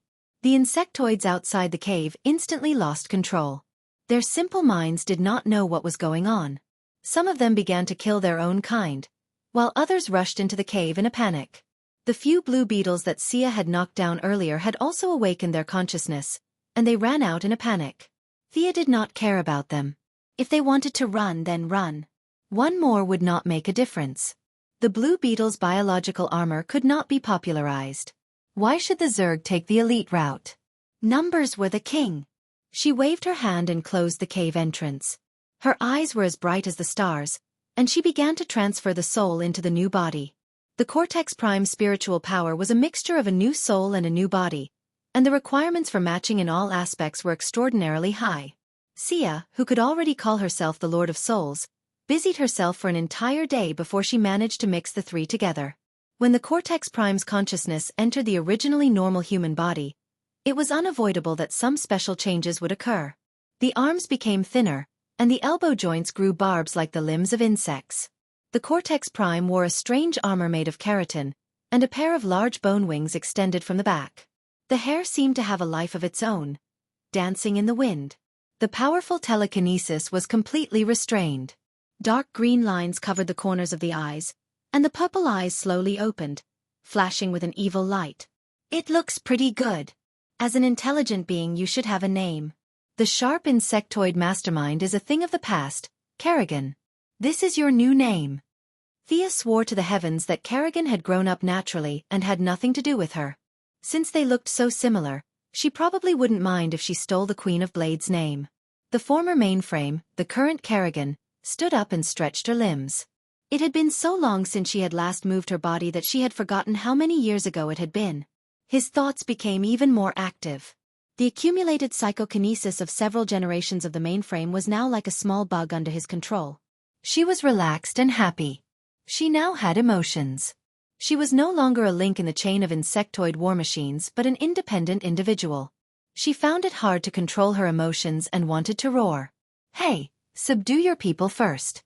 Without the insectoids, you're useless to me, Thea said coldly. Kerrigan was shocked. Only then did she realize that the insectoids had gone out of control. She also knew where her value lay. She hurriedly used the insectoid special waveband to gain control of her subordinates. The Lord level, Commander level, elite troops, main troops, and miscellaneous troops were all under control. After a day of chaos, the sharp insectoids were once again under her control. As for how many insectoids had died in the day, she didn't care. Thea didn't care either. Without needing Thea's orders, she began to gather the insectoids scattered across 2 sectors and over 100 planets back to the mother planet. In the process, her psychic power was damaged. She needed to re-establish her control system. Send out your scouting troops. I want to know the movements of the Green Lantern Corps on the main planet of OUA. Also, don't let Zamalon off. Also, have your subordinates multiply. I want an army that can cover the entire universe. Thea was very confident in the insectoid scouting troops' reproductive abilities. However, in Kerrigan's ears, these words had a different meaning. Boss wants to attack the main planet of OUA and Zamalon? How cool! As for the multiplication, it was naturally to prepare for the invasion of the Green Lantern Corps. Kerrigan thought she understood Boss's intentions and began to give orders to her subordinates. With the sharp insectoids retreating, the crisis of the Blue Lantern Corps was resolved. From the results, it was indeed as the Saint's mantra said, everything will be fine. Thea returned to the main planet of the Blue Lantern Corps. She didn't say much to the Saint, who was waiting optimistically. She only said that her scouting results showed that the insectoids were retreating rapidly. Then, she ordered the Yellow and Green Lantern Corps to return to their stations. She didn't follow the main group. Instead, she flew alone in another direction of the universe. The universe sector was awesome. That's right, this place was awesome. Just like how she scolded Jon Stewart in the main alliance, this was the sector where the Green Lantern Corps' predecessor, the Space Hunter, massacred. The intelligent life in the entire sector was massacred until only 5 people survived. One of them was the leader of the Red Lantern Corps. Thea wasn't here to mourn the dead today. The dead had been dead for countless years and weren't worth her time. No matter what happened in the future, the night was coming. She wanted to see it for herself. She only remembered that the future dark night originated from here. As for which planet it originated from, she would have to find it carefully. The Guardians had completely erased the records of this area. Thea couldn't find any relevant written records. The entire sector was like an indescribable piece of trash, casually thrown into a trash bin. No one remembered what happened here, and no one came here again. Facts became stories, and stories became legends. The souls here wandered endlessly. Some were destroyed, while others were still immersed in the moment before they were killed. Their resentment was accelerating the birth of something. Walking on the surface of the planet, this place was far away from the stars. The sky and the land were pitch black. Faint red lightning flashed in the atmosphere. Hurricanes passed by the ground from time to time, accompanied by a thick smell of blood.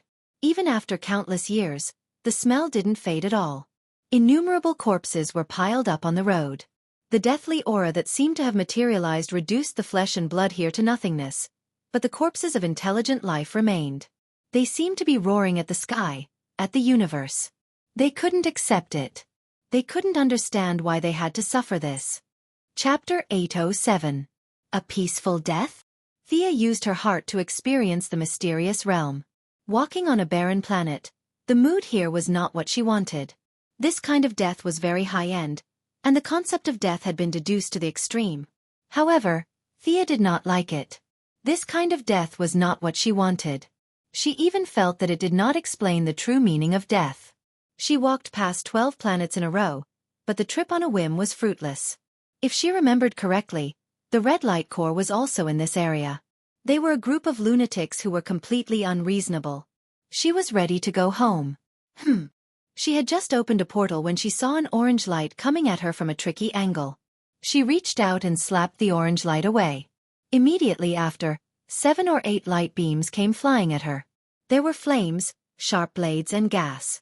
Without exception, they were all orange. Thea released the aura of a god, shattering the various attacks. Only then did she look back. She saw a tall, thin alien with dry skin and an orange light all over his body squatting at the top of the mountain. Two dim eyes were staring at her without blinking. The strange alien had the head of a wolf dog. His face was very long, and other than the teeth in his jaw, there were 3 sharp teeth on each side of his mouth. His body was stooped, like a large kobold. Thea saw that he was holding a very European-style rechargeable lantern in his hand and asked tentatively, "Orange lantern? You're that guy called Laphis?" The dog-headed alien screamed sharply, "I'm Lofles, the greatest Lofles. Wealth, you have a lot of wealth on you. This is Lofles, and only Lofles." The alien looked at Thea as if he was looking at a moving pile of gold. The greed in his eyes could be seen even by an ordinary person. Thea was too lazy to think about whether the other party was here to ambush her or just happened to pass by. She flew into the air and asked condescendingly, "Do you know how to write the word death?" It was a very imposing sentence, but Lofles unexpectedly thought about it and said, "I can't read, I don't know how to write." His answer almost made Thea laugh. This was a lucky idiot. An idiot who accidentally obtained an orange lamp ring. Treasures, countless treasures, they're all mine, they're all Laflies. The dog-headed man was lost in his own dreams as he spoke incoherently.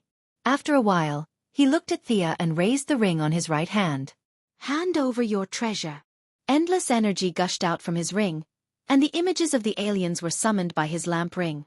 These aliens were once enemies of the orange lamp, but they were all defeated without exception.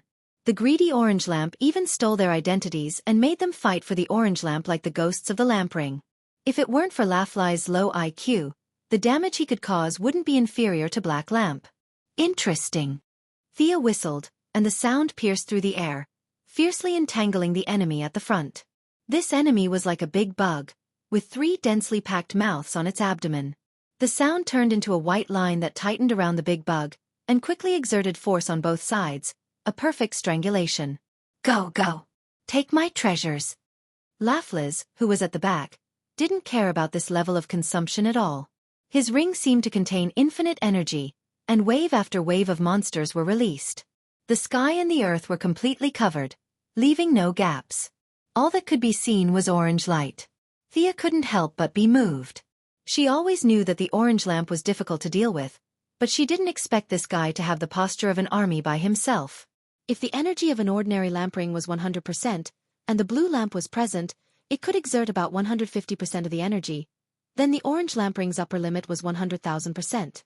The orange lamp's greedy nature made it impossible for him to share and make a new ring. All the emotional energy gathered together, and this made Lofles unprecedentedly powerful. One person was an army. Lowly life, it's blasphemy for you to live for one more second. Thea used magic to condense a silver fire scimitar in each of her hands, and threw it at Lofles, who was hiding in the protection of the conjured creatures. The 2 scimitars flashed with a dazzling light, and spun at high speed like 2 lightning bolts. All the conjured creatures along the way were defeated in one hit, and some could resist for a little bit. After killing 11 monsters in a row, the silver fire on the scimitars was exhausted, and they turned into nothingness. Lofles, who was greedy by nature, was shocked. He hurriedly hid behind a monster with a big head whose chin was full of tentacles. "You have such great power, but you don't know how to use it. What a shame. This ring should be mine." Damn it, am I affected too? Thea felt that something was wrong halfway through her words. Her realm was right there, and greed had little effect on her. Her mental strength was strong, and she quickly came to her senses. While she was distracted for a moment, Lofles pulled out a bunch of conjured creatures. The Guardians were afraid of his power, and in order to appease him, they gave him the Vega Galaxy, including the main planet, Okero, on the condition that both sides would not invade each other. For a time, many criminals in the universe entered the Vega Galaxy to escape the pursuit of the green lights. They thought that they were safe, but in the end, they even became part of the orange lamp. This monster with a huge head full of tentacles blocked Thea's view like a big tadpole. This was Lofles' biggest trump card. He killed a new god and made the new god into a spirit of the lamp ring for him to use. God knows which universe this guy came from. Thea looked at its characteristics. If she was not wrong, this was the god of hunger. Although it looked terrible, she felt that if Darkseid saw it, he would not let it go. Unfortunately, the source was already exhausted. It was just a shell, but it did not have much of the corresponding power left. This god of hunger was just a toy whose body was controlled by the lamp ring. Thea pulled out her holy sword. She wanted to completely purify these monsters. Her anger, which was only a small success, was now stimulated by greed, and suddenly increased by a lot. Thea's eyes were filled with murderous intent. She wanted to cut off LoveLore's head. The lucky ones should act like the lucky ones. They should be afraid and polite, and not bark at the strong all day long. LoveLore, who was a little slow, continued to increase the number of troops. He thought that he could kill Thea with numbers. If 10 were not enough, then 100. If 100 were not enough, then 1,000. In fact, he had been doing this for so many years. He occupied an entire galaxy, and there were countless criminals for the lamp ring to devour. Unlike Hal Jordan, who focused on technique and reasonable energy distribution, the lamp ring had 100,000% of the energy for him to squander. Chapter 808. Swoosh. A dazzling light flashed past. LoveLore, who was trying his best to summon his troops, turned his head and looked over. He saw that one of his subordinates, who looked like a bison, was split into 2 halves. The lamp ring's instantiation recovered very quickly. Initially, he didn't care much about it, but this bison monster's body that was split into 2 started burning with raging flames. In less than 3 seconds, it was burned to ashes. No matter how much greed energy was injected, it couldn't be saved. This sword, I want this sword.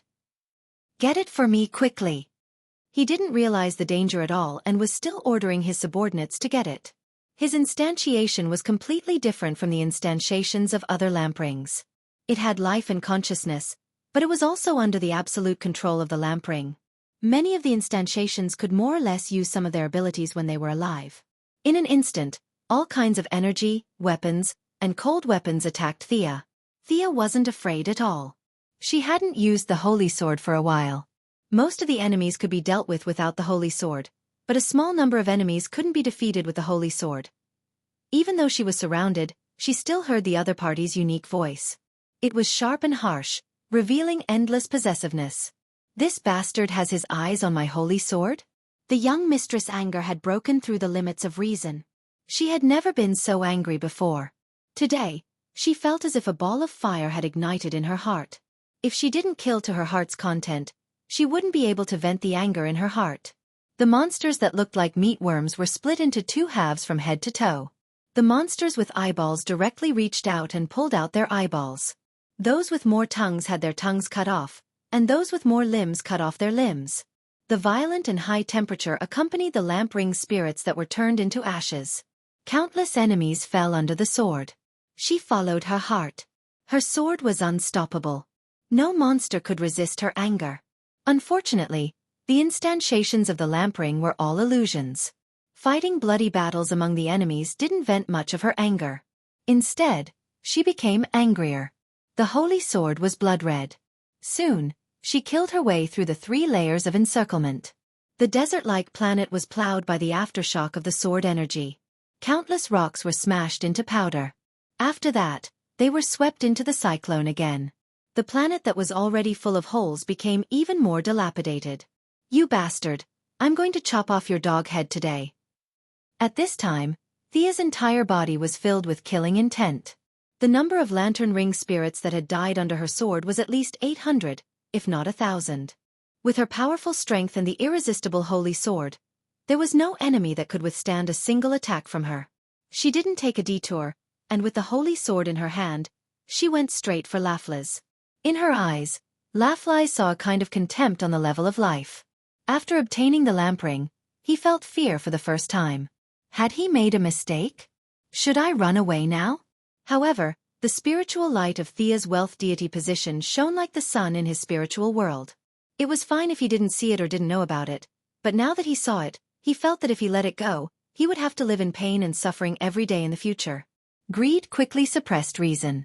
LoveLore gritted his teeth. Let's do it. He commanded a bunch of materializations to protect himself. Then, he sent out his most powerful subordinate, the god of hunger. Where do you think you're going? Thea passed the sword to her left hand, and pointed her right hand in the direction where LoveLore was hiding.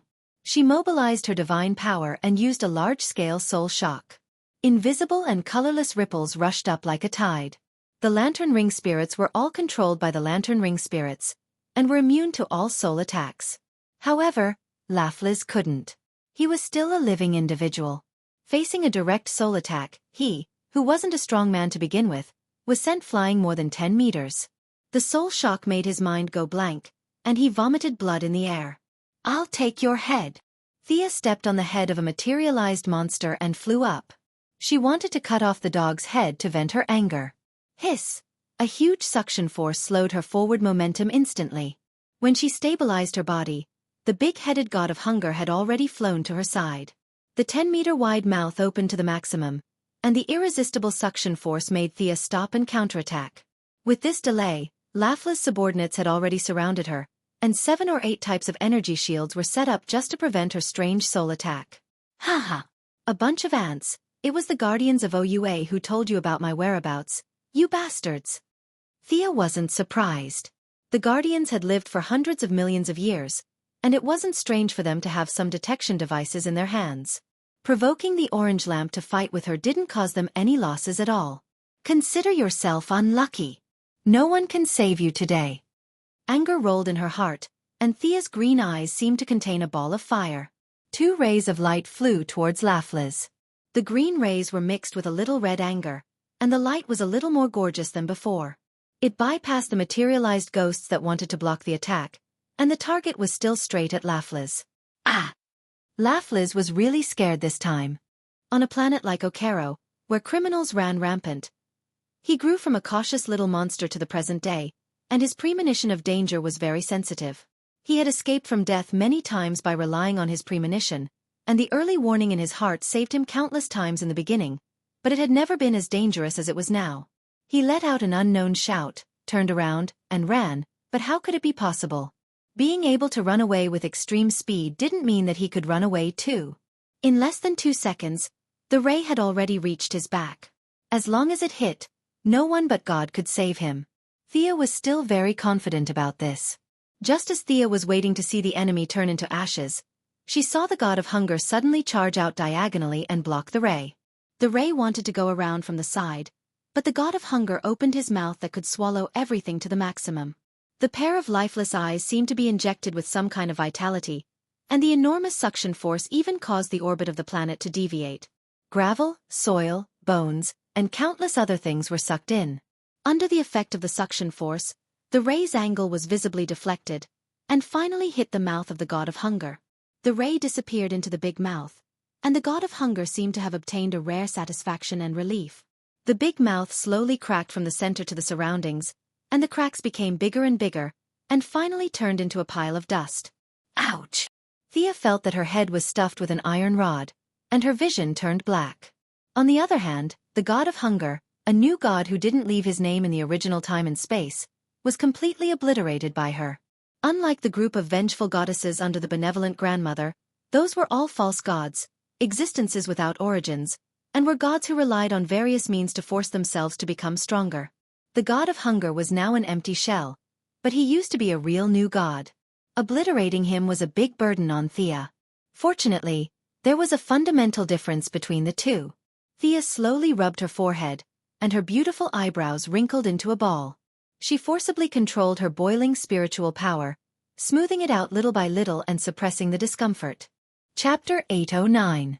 Accidentally killing the god of hunger gave her a splitting headache and made her grimace in pain. However, after she killed a new god, her understanding of her own rays had improved greatly. Many of the questions she had when she studied the Omega rays had been answered. Another benefit was that she calmed down again. The nameless anger subsided, and her rationality returned to her body.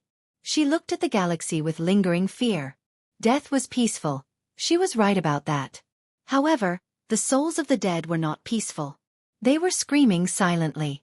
They were unwilling and angry. Thea, who was connected to the spiritual world at all times, was unconsciously affected. The Rainbow Bandit's rage was nothing compared to the rage of all the creatures in the sector. Fortunately, the rage had finally reached a point where it could be controlled freely after going through so many ups and downs. Where do you think you're going, you bastard? She took 2 deep breaths. Seeing that Laughless was about to turn around and run, she endured the headache and sent another soul shock. Laughless, who had no defense, was sent flying again. This time, he could not even stand up. The exhaustion of his spiritual power caused many of his manifestations to turn into smoke and dissipate in the air. The orange light did not materialize, and the earth returned to darkness. LoveLore could feel the murderous intent not far behind him. He had not given up on escaping. He was mumbling something that no one could understand. His hands grabbed the ground and his legs weakly. He was covered in blood and tried to crawl away. Even if he could only delay for one more second, he wanted to hide as far away as possible. There were no more manifestations to save him.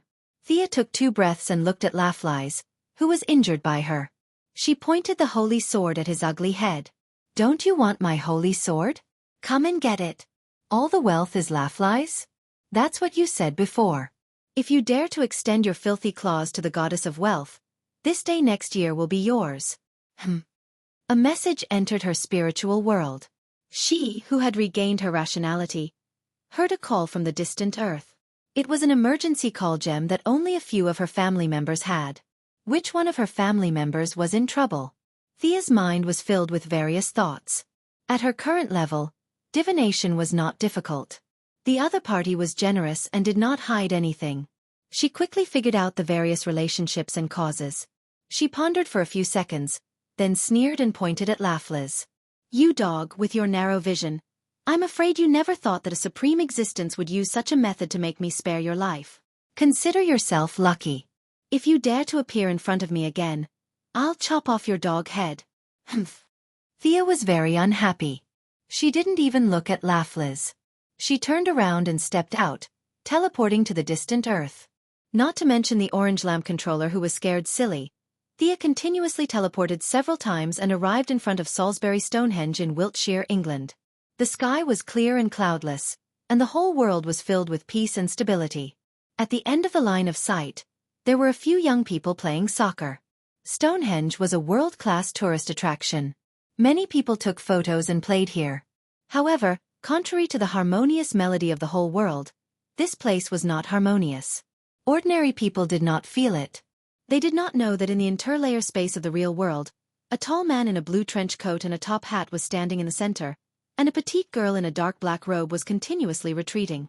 "Ravens, stand behind me." Thea slightly shook her shoulders and squeezed into the space. She waved her hand and released a magic barrier, wanting to stop the man in the top hat. However, as soon as the magic was released, she realized that the magic here was abnormal. It was like a completely different magic law. She hurriedly used her divine power to block the enemy. When the big lowly saw her appear, she secretly breathed a sigh of relief. She hurriedly ran to her side and coldly looked at the man in the top hat. "Sister, be careful. This guy tricked me to come here. There must be a conspiracy. The magic reaction here is so messy. Is it connected to hell?" Thea slightly sensed and asked with uncertainty. "Yes, this is the place where he was summoned." Raven's eyes were filled with pain. The he she was talking about was the 3-palace demon clone that was sealed back then. It could also be said that he was her father. "Oh, if that's the case, Phantom Stranger, if I didn't see wrongly, you wanted to hand Raven over to her father in hell? Since when did you work for hell?" The stranger was expressionless. He passed through the barrier as if it was nothing. This move made Thea's eyes narrow. This guy's strength was indeed impressive. "New God, I have nothing to do with hell. It was the great existence that asked me to do this. You should move aside. In front of the great power, you are just an ant." Behind the phantom stranger was God. Thea wouldn't dare to talk to him about this even if she had nothing better to do. So what if she was an ant? At least she knew her place. She also vaguely understood the Supreme's thoughts. Being called an ant, she was not angry because even if he was a watcher, the Heavenly Father was also an ant in her eyes. Through the LoveLore incident, she understood the cause and effect. There were coincidences, but it should not happen to them or those of a higher level. She felt that she could roughly guess the Supreme's thoughts. He wanted to watch the show, the various conflicts of interest, and the bonds between people. Otherwise, he would be so bored as to create the world and create humans. He would have the time to sleep. All right? Thea avoided talking about the great power because there was nothing to talk about. She avoided the main topic and prepared to talk to the stranger about himself. "You know that I am the goddess of wealth, right? Looking at your expression, you should know. But do you know that the 30 silver coins hanging around your neck are also under my jurisdiction? Although it is covered by your cloak, the smell of wealth is not hidden at all, right? The sinner who betrayed Jesus for 30 silver coins, Judas? That was your name in the past, right? Thea was not lying. She did feel the smell of wealth. It was very little, but this money was related to God. According to the East, it was karma, and the biggest kind of karma. The spear of Longinus turned from an ordinary spear into a holy spear. Although it was an extremely despicable and ugly crime, the 30 silver coins were equivalent to Jesus' life. It was also worthy of being called a holy weapon. Thea stole a few more glances and felt that it was a pity. The stranger had a super big boss by his side. No matter how she thought about it, it was useless. She could not snatch it directly, but it was not a problem to stop him in the middle. As long as she did not cross the line and did not interfere, the big boss would just watch the show happily. The big boss was like Buddha, the stranger was like the monk who traveled to the west, and she was like a troublemaker on the road. Thea thought about it and felt that there was nothing wrong with it. There was still a lot of room for manipulation. Chapter 8:10. I used to be Judas. Countless people know this. There's no need to hide it. My mission today is to send her in. The stranger still had a poker face as he pointed at Raven. Thea couldn't tell him that the big shot created a conflict here because she wanted to kill LoveLore. She pulled Raven and was about to teleport. As long as they left this place, the stranger wouldn't chase after them. He followed the principle of secrecy and couldn't fight with Thea on the streets of New York. A colorless and transparent ripple blocked the two. Keep her here. This is the order of the Supreme. Sia directly broke through the obstruction with brute force and took another step forward. It's fate that she stays here. After a short delay, the stranger was already standing in front of them. Raven was furious. She wanted to resist, but the flow of magic here was very strange. She couldn't mobilize her magic power at all. Fate? It's a tragedy that you're still alive. Thea's expression was very serious. She never thought that she could beat the stranger who had God as his backer. Even if he was just a toy of God, she couldn't beat him. But she wasn't powerless. Thea's body surged with several colors. Green, blue, red, yellow, up, down, left, right, front, and back, surrounding the stranger. A sinner who is drowning in pain. How dare you stand in front of me? The feeling of pity was like a sharp awl piercing into the stranger's heart. Was there hope? He hoped that he could atone for his sins. At least, that was what the Supreme said. Was there fear? He was afraid that all this was an illusion of his imagination. Was there anger? He hated himself. He hated this fate. Thea not only mobilized the emotional spectrum to attack him, but also used her wealth to trigger a trace of power in the 30 silver coins. Ah! The stranger's eyes were like a pool of stagnant water. Fear returned to his face. He only felt that his breathing was heavy and his hands and feet were suspended in the air. He grabbed his neck with both hands and realized that the 30 silver coins were like a noose, hanging him firmly on a tree. He was wearing a linen robe and his skin was dark yellow. All kinds of powers had disappeared. He was back to the moment before he was ready to end his life. Hee. His throat was choked by the coin noose, but he couldn't die. He couldn't go up, and he couldn't go down. He could only maintain an awkward look as he hung in the air. Just as he was anxiously trying to come up with a solution, he realized that many ordinary people had gathered around him. They were a group of barefoot farmers dressed in coarse clothing. Some of them looked familiar to him. The crowd pointed at him one after another. Some felt pity for him, some felt disdain for him, and some felt disgusted for him. They can see me? Wasn't this an illusion? At first, the stranger thought that it was an illusion. He had seen too many magic spells and didn't think much of it. However, the villagers' discussion made him completely confused. He wanted to explain himself, but he didn't know where to start. In this seemingly real and yet not real place, he was strangled to prevent him from speaking. The light red sunset slowly disappeared into the horizon. The villagers cursed for the whole afternoon and went home satisfied, leaving the poor people still hanging on the tree. The crowd gradually dispersed, and the graceful young lady finally revealed herself. You? How could the stranger not know that this was all her doing? Unfortunately, he couldn't get out of this situation. What about me? Did you feel bad when you heard the villagers' discussion? Did you really choose to hang yourself to atone for your sins? I'm afraid it was because of these words that everyone said you were guilty. You automatically thought that you were guilty and went to atone for your sins. You don't even know what your sins are. For 30 silver coins, you chose to betray yourself. For some rumors, you chose to end your life. Your fate was never in your own hands. You are like duckweed in the river, floating from one side to the other. It's ridiculous that you are still thinking about atoning for your sins. What sins did Raven have? You want to push her back to the side of the 3 palaces. A kind and righteous soul has been abandoned by you again. Is this how you atone for your sins? Tell me loudly. Thea got angrier as she spoke. Damn it! Are you retarded? The stranger felt the noose around his neck loosen, but he was speechless. You! Thea wanted to continue, but she found herself back in front of the giant stone array. The stranger was still standing in front of her, and Raven was holding her hand with a nervous expression. Everything around them had lost its original color. Their surroundings were neither black nor white. Instead, there were colors that Sia could not name.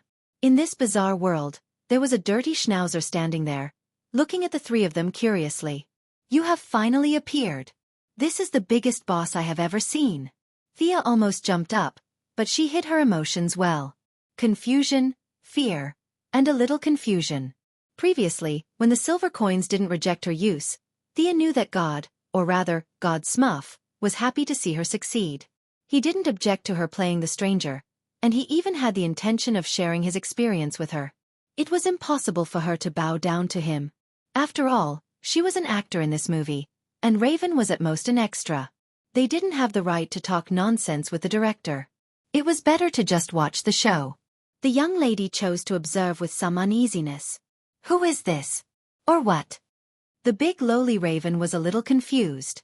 The little dog on the ground looked ordinary, but when she felt it carefully, she felt like she was facing the entire universe.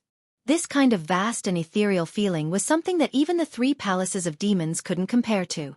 Thea pulled her back, indicating that she should be on guard and not speak. The boss didn't even look at them. He turned to the stranger and said, I'm afraid you still don't understand. The world doesn't need you to save it. The one you need to save is yourself. The stranger returned to his poker face. He pulled open his cape, revealing the 30 silver coins hanging around his neck. You said that as long as these silver coins are all removed, my redemption will be complete? He wanted to say, why didn't you keep your words? But he didn't dare. The boss looked at the 3 silently, making Thea's hair stand on end. Your journey has just begun. I'm looking forward to the next part. The Shurzuna in front of them suddenly became tall and big. Thea stared at him without blinking. His every movement seemed to contain countless truths. Ha! In an instant, it was as if she saw the alternation of the sun, the moon, and the stars, and the replacement of races and civilizations. Not knowing how long had passed, Thea suddenly realized that the stranger had turned around and left without a trace. When she regained her senses, she found that she was in a vast wilderness. The sky was dark, the ground was red, and there was a strong smell of sulfur in the air. It made her sneeze twice. Not far away, there were countless souls wandering around. Chapter 8:11. Welcome to Hell, New God. The stranger's tone was unfriendly. She was probably still brooding over the previous illusion. Thea didn't need her to remind her. Hell was on the same level as the new creation star and the apocalypse star. They were all higher than the parallel universe she was in before. She noticed it immediately. Trust me, I'll definitely find a way home. Raven was trembling from the aura here. Thea patted her shoulder. I'll first seal the characteristics of your magic power. Bear with it. With that, she drew a magic circle on each of Raven's limbs. The evil magic power unique to the 3 palace demon was finally retracted. Raven now looked like an ordinary girl who knew some magic.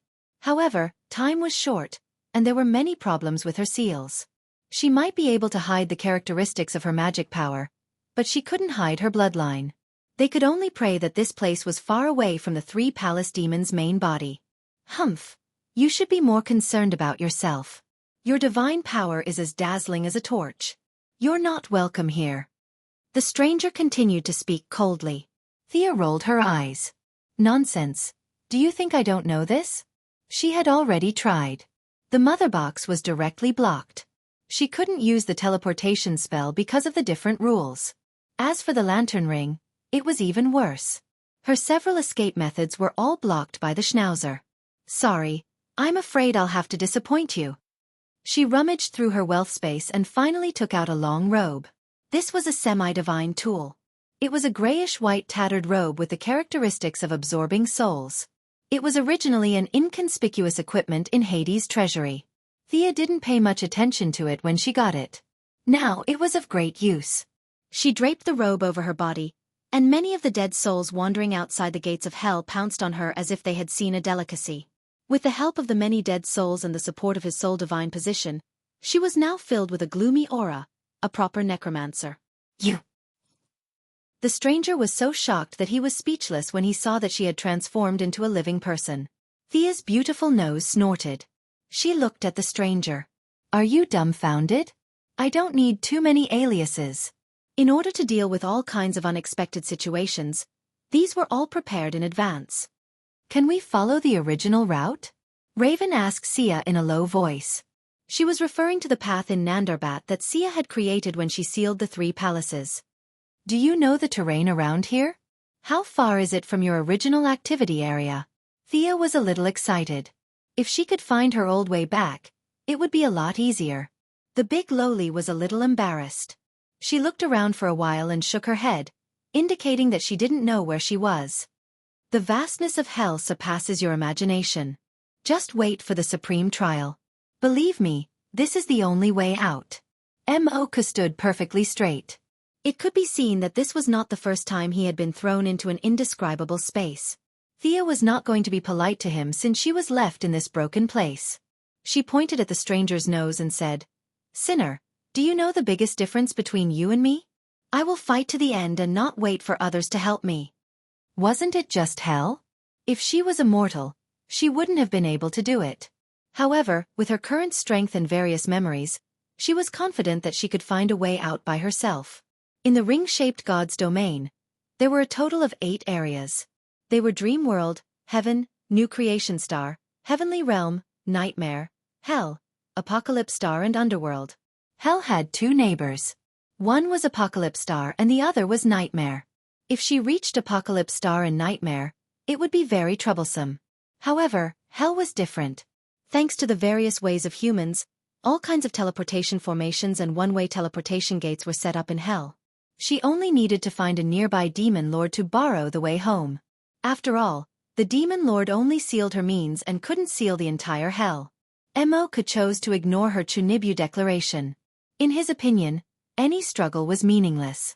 He had realized this 2,000 years ago. Thea didn't waste any time and pulled Raven in. The demonic aura here wasn't very strong. At most, it was the periphery of Hell. Countless wandering souls had mistakenly entered this place instead of Underworld because of their evil deeds in life. The cruel environment made them lose their consciousness and only had their instincts left. They wandered around the wilderness with endless resentment. When the resentment reached a certain level, the wandering souls would be mixed with the special aura of Hell and become little demons. They would fight, kill, and devour until they became a big demon. This was an iron law that had been formed for hundreds of millions of years. There were too many big demons in Hell. Even Darkseid would have to shrink his head and behave himself here, let alone a small shrimp like her. Unlike Diana, who shone brightly, she had many neutral deity positions and didn't increase her combat strength by much. However, in this environment, she could survive in Hell with a little disguise. No one would think that she was a righteous friend if they saw her covered in ghosts, and Zhou Yuhun didn't even dare to approach her. Raven had a residence in Hell and didn't need to disguise herself. The 2 beauties, one big and one small, walked straight ahead. At first, Moku watched with a cold smile. However, after waiting for a long time, he didn't notice anything unusual. He didn't know why God had thrown him here. He thought for a while and hurriedly followed Thea. However, Thea had the deity position of soul. The wandering souls would die if they touched her. No matter how low their intelligence was, they wouldn't dare to provoke her. Moku didn't. He betrayed Jesus. It wasn't an exaggeration to say that he was the #1 sinner in this world. Many wandering souls smelled the scent on him. It smelled delicious. Countless wandering souls rushed towards him. Emoka wanted to cry but had no tears. He could only put up a defensive barrier and resist. Hey! Can you be a little quieter? Are you brainless? Don't you know that you have to keep a low profile? Emoka chose to remain silent. He wasn't an idiot. How could he not know how to keep a low profile? He was here to complete God's mission, not to challenge others. Being so arrogant at the gates of hell would attract the attention of the big shots. The only outcome was death. Seeing how pitiful you are, I'll be magnanimous and help you. Thea gave Emoku a strand of soul power. It was impossible for him to disguise himself, but it wasn't a problem for him to intimidate some wandering souls. The environment at the periphery of hell was harsh. Flying demons patrolled the sky from time to time.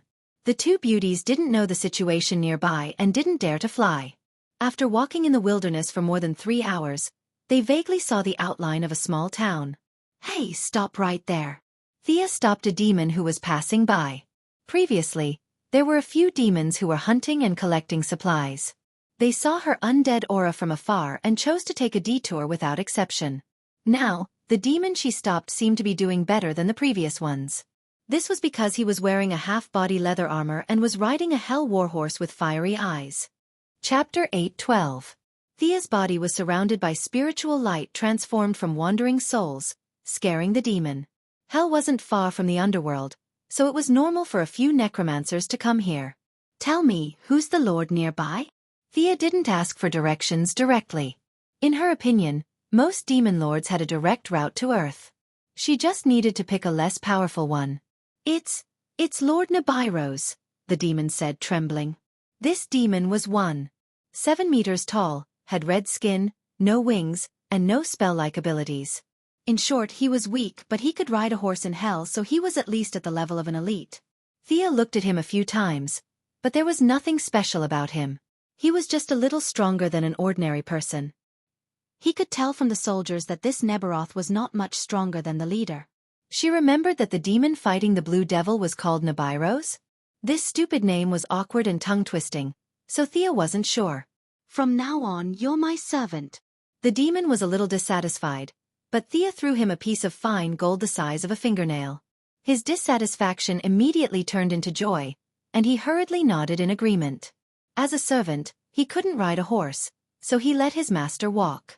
The demon named Tuss handed over the horse, and Thea started riding with Raven in her arms. As for Mr. Phantom Stranger, you can continue with the 11th route. After accepting a servant, Thea asked about the current situation in Hell. Tuss didn't know how the great demons fought with each other, but Hell was severely lacking in basic resources. He kept complaining, and it was shown to Thea. The lack of resources was to the point of being severely lacking? Thea was also stunned. How did this happen? It can't be that God knows I'm rich, so he sent me to Hell to help the economy and stimulate domestic demand, right? She originally wanted to find a portal and leave, but Hell's current situation made her think deeply. She had money. This money included all the daily necessities, minerals, weapons, and precious equipment. The Zergs of Kerrigan didn't produce, and they piled the resources of 2 sectors on the main planet. The insectoids only needed to reproduce, and their need for resources was the lowest in the entire universe. All the assets would be shared, and the consumption would be minimal. There would be no such thing as 6% of the population consuming 50% of the resources. After tens of millions of years, they had plundered hundreds of planets, and their accumulation was a terrifying number. To show his sincerity, Kerrigan handed over 70% of his race's wealth. Now, Thea's inventory space was filled to the brim. It was almost full. The amount of refined gold and mithril in her hands could be measured in thousands of tons. It was simply too much. As if to prove her conjecture, money paved the way for her. She had already recruited more than 300 demons and 12 hell steeds when she arrived at a small town. Although the old phantom stranger said that he wasn't willing, his body honestly took over the reins. A few pieces of metal and a few sharp Zerg claws were all that was needed for the deal. Of course, her act of flaunting her wealth and showing off her wealth also attracted a lot of malice. However, she had extracted the souls of all the attackers and turned them into zombies. Now, they were following behind the army mechanically. Tu symbolically threw 2 coins, and the group entered the town. Paying the entrance tax meant that they acknowledged the rule of the local lord. They could enter the market and do some repair work. If they didn't pay, they could continue to wander in the wilderness. Along the way, there were quite a few groups like them. There was order in the chaos. Thea defeated 2 waves of attacks in a row. The 2 leading demons were killed directly. With a little money, the opposing army became her army. The total number of people exceeded 1,000. The winner had everything. The demons naturally submitted to her, as if they had always been her subordinates. Following that, there were slaves. Slaves of intelligent life. Slaves of humans. Men and women with stooped bodies, wrapped in rags, followed the demon soldiers with numb faces and walked to her side. You can't save them. They're already dead. The stranger was afraid that her righteous heart would explode, and she would kill them all. Thea felt that he was overthinking. How many good people were there among the humans who had fallen to hell? These people were greedy when they were alive and couldn't wait to sign a bunch of agreements. Naturally, they had to pay the price after death. This was in line with the rules of the trade. She changed the topic. Why are you still following me? Didn't your Supreme give you a mission? The stranger was depressed when this question was brought up. He didn't even receive a notification. He shook his head and didn't say anything. What's the name of the being you serve? Voice of Heaven. I didn't serve him. Let me give you a piece of advice. Don't judge him with the standards of your new gods. Thea chuckled. What's there to be proud of? If not for your boss being super fierce, I would have killed you long ago.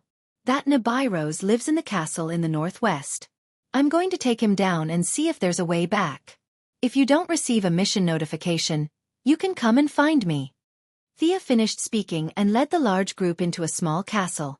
This was the base of the demons that had attacked her before. Now, it was successfully taken over. Spears and armor were distributed. Regardless of the actual combat strength of the demons under Thea, they looked quite impressive from afar now that they were armed. The stranger was speechless. You came to hell to snatch territory, right?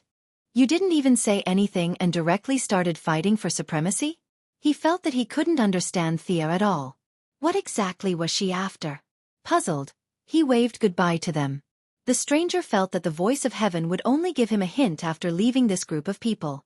Leaving the young lady who was preparing to play the game of supremacy, the stranger and the master, God, had a tacit understanding. Just 5 minutes after leaving the large group, he heard a voice that was as vast as the sky. Find yourself and find your family. No. My family is innocent. You can't drag them into this. The stranger's expression changed drastically. It was as if the string in the deepest part of his heart had been touched. He roared at the sky agitatedly. Unfortunately, hell was still the same as before. The blood-red sky seemed to be announcing his tragic fate. They're innocent. They're ordinary people. They don't know my identity. I beg you to let them go. The stranger kept crying. The surroundings were silent. Time and space were still. He could see the malicious gazes of the demons around him. He could see Thea's large group entering the castle, but no one noticed him. He was thrown into the gap between time and space. Okay, I'll look for them. I'll go look for them now. After some time, the stranger calmed down. The surrounding time automatically returned to normal. He searched around like a madman. Not here. These people weren't. After passing through one demon city after another, he finally saw 3 familiar figures after an unknown period of time. Chapter 8:13. Ellie, Tim, Elena. I'm here to save you. After wandering around hell for so many days without Sia's help, Stranger's physical strength and magic power had long been overdrawn by killing demons all day long. Now, a surge of power came out of nowhere, allowing him to send the demon guard flying with a single punch. Only the 3 figures remained in his vision. They were his family in the modern world, or rather, the family he had formed in the past 20 years. He loved his wife and his 2 children, but he never thought that he would drag them into hell. An ordinary woman with 2 ordinary children. They were not Thea, who could fight Darkseid for half an hour. They did not have the wealth of 2 sectors, nor did they have the ability to survive in hell. Time flowed differently, and Stranger did not know how long they had wandered in hell. Heartbroken, Stranger found his wife with her back facing him, lowering her head and gnawing on rotten meat. The light in his 2 children's eyes had long disappeared, and they were numbly following the group. I'm going to kill you all? Stranger raised his arm, wanting to kill these demons. He could not even use a 10,000th of God's power, but that little bit was enough for him to not fear any enemy. The scene of demon corpses littering the ground did not appear. Before he could vent his anger, he was stopped by a demon with a burning head. His unparalleled power was continuously absorbed by the other party. Stranger did not understand how this ordinary-looking demon could absorb supreme power. Stranger, are you surprised? I am you. Do you still recognize me? I'm afraid you have long forgotten me. You stole my name, my family, my originally happy family, my wife, my children. Everything in front of you was caused by you. The demon said with overflowing hatred. The stranger was shocked. Philip? The original Philip? The demon laughed cruelly. That's right, it's me. Look at what you have done. You stole my identity and lived with my family, while I fell into hell. Now, our family is reunited. The demon hugged the three pitiful people and laughed mockingly. Seeing that his beloved wife was only left with her instincts to survive, Stranger was so sad that he couldn't control himself. All the sins are mine. Let them go. The power of God seemed to have disappeared into thin air, and he turned back into the sinner in the blood field. His body was full of pain, and his courage, faith, and self-esteem had left him. He could only kneel on the ground and beg for forgiveness. The evil demon stepped on his head with a playful expression and let out an incomparably carefree laugh. Not enough, far from enough. This can't calm my anger. You know what? Those memories that made it hard for me to breathe, and the pain that drowned everything. I originally had a kind family, I had my own life, but you've ruined everything. The demon crushed the stranger's head with his foot. You have to pay the price. In their place, I am a sinner who has betrayed Jesus, the Son of God, the most wicked man in history. Let them go and lock me up. It is the only thing I can do for them. Please. Following stranger's words, the devil pondered for a moment before nodding. Many sinners let out an unknown howl, and the wandering souls in the wilderness also let out mournful cries that reached straight to their souls. The entire hell seemed to be dizzy because of this. The world's greatest sinner had voluntarily entered hell. The will of hell seemed to be cheering, celebrating its great victory. The originally indestructible cape was snatched away by the little demons and was casually torn into a pile of rags. Stranger became Judas once again. This time, it wasn't Thea's illusion, but he voluntarily abandoned the identity bestowed upon him by the Supreme and became immortal again. They are yours. Hee if you can walk out of hell alive. Let's go. You are already my slave. Demon Philip didn't hold back as he lashed his whip on Stranger's hunched back. Becoming immortal again, he took a lash from the whip. Fresh blood instantly flowed from his shoulder to his back, but he didn't care. He carried his unconscious wife and children and staggered along with the group. The weight of the three people made it hard for him to breathe, but he felt that this was what he deserved. Along the way, he endured the ridicule, insults, and beatings of the demons. He wanted to complete this journey of atonement by himself. He didn't know how long he had walked or how far he had walked. His daily schedule was numb and mechanical. Time had lost its effect and his memories were a little blurry. The demons were also a little tired of his meekness and gradually stopped tormenting him. Instead they found new toys. In order to help his wife and children regain their consciousness, he subconsciously gathered around some humans. The humans in the group changed frequently. Some escaped, some were killed. Everyone was in trouble, and no one paid attention to his identity as Judas. Hey big guy, why do you have so many chances? Why don't you run away? A woman who looked quite pretty asked him. Whaley wasn't here, so he didn't know what crime this woman had committed. However, looking at her frivolous expression and the way she hooked up with many humans, he knew that she wasn't a good person. At this moment, Stranger wasn't in the mood to care about other people's business. He answered woodenly, I'm atoning for my sins. The foxy woman didn't want to let him go. Looking at the patrolling demons, she whispered, I heard that a necromancer from the underworld is gathering troops to attack the demon lord. The conditions are frighteningly good. Let's run away together. You're so big, it'll be easy for you to perform meritorious deeds on the battlefield. After that, you can take the money and go home. Hearing that he was going home, Stranger's expression softened a little. He quickly shook his head. I want to atone for my sins. I won't run away, I won't retreat. The foxy woman was a little strange. In the end, she softly said, "Idiot." Stranger didn't care about these external matters. He only heard that the foxy woman had brought a few human slaves and escaped in the night. No one knew where they went. This group of demons was like a chaotic hell. Some joined, some left. The only one who didn't change was the demon Philip, who had been tormenting Stranger. After all the demons lost interest in this number one sinner, only Philip didn't give up. It was ironic. Continue walking. Slaves. Philip was still unscrupulously whipping Stranger. Stranger maintained his old appearance, carrying his wife and children on his back and walking slowly. His shoes were already worn out. Now, he could only walk barefoot on the scorching surface of hell. The small group of demons finally went their separate ways. The scale of the battle in this area escalated. The new necromancer wanted to take over this area and build a city of death. The original demon lord naturally didn't agree. Both sides had been in a tug-of-war for a long time. Most of the demons, except for Philip, were attracted to the battlefield. No matter how slow Stranger was, he knew that this remote corner of hell was in complete chaos. The originally peaceful life had been replaced by the flash of swords. That guy really knew how to cause trouble. Chapter 8:14. In the dead of the night, Stranger would think of Missy. His memory was already a little faint, as though she was a very distant figure. Her unyielding conviction would sometimes cause him to waver a little. Was his current choice correct? It should be correct. Thinking of the various tortures that Philip had inflicted on him, Stranger strengthened his conviction that all of this was a supreme test. However, this conviction of his was shaken the next day when Philip's throat was pierced by a bone arrow from afar. F***CK. How did this guy die? Stranger was shocked. In his mind, Philip must have been arranged by the Supreme. If he didn't suffer 81 tribulations, Philip would always be by his side tormenting him. Before that bone arrow pierced his throat, Stranger had always thought so.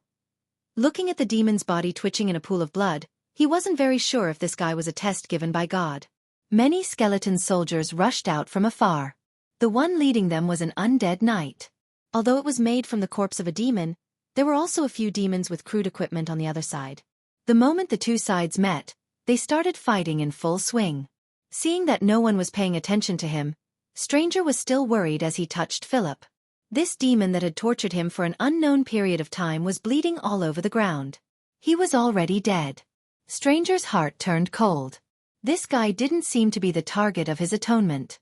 Then why was he tormented for a few months? Where's my cape? Where's my mighty power? How was it possible for him to find back the ability that he had discarded like a pair of worn-out shoes? The scale of the battle wasn't large. Stranger's life experience could be said to be rich. He hid far away from the battlefield. Hey! Give me back my ability. I beg you, I want to send my wife and children back. Stranger shouted towards the sky. Unfortunately, no one cared about him. It was as though he had never existed. If he could find someone to help, at least his wife and children could return to Earth. After eliminating all the demons, there was only one choice. He had to turn back and look for Thea.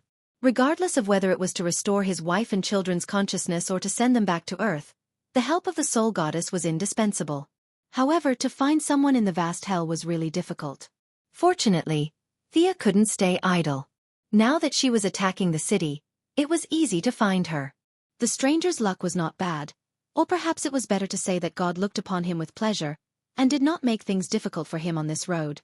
Carrying his wife and child on his back, Stranger finally arrived outside Thea's camp.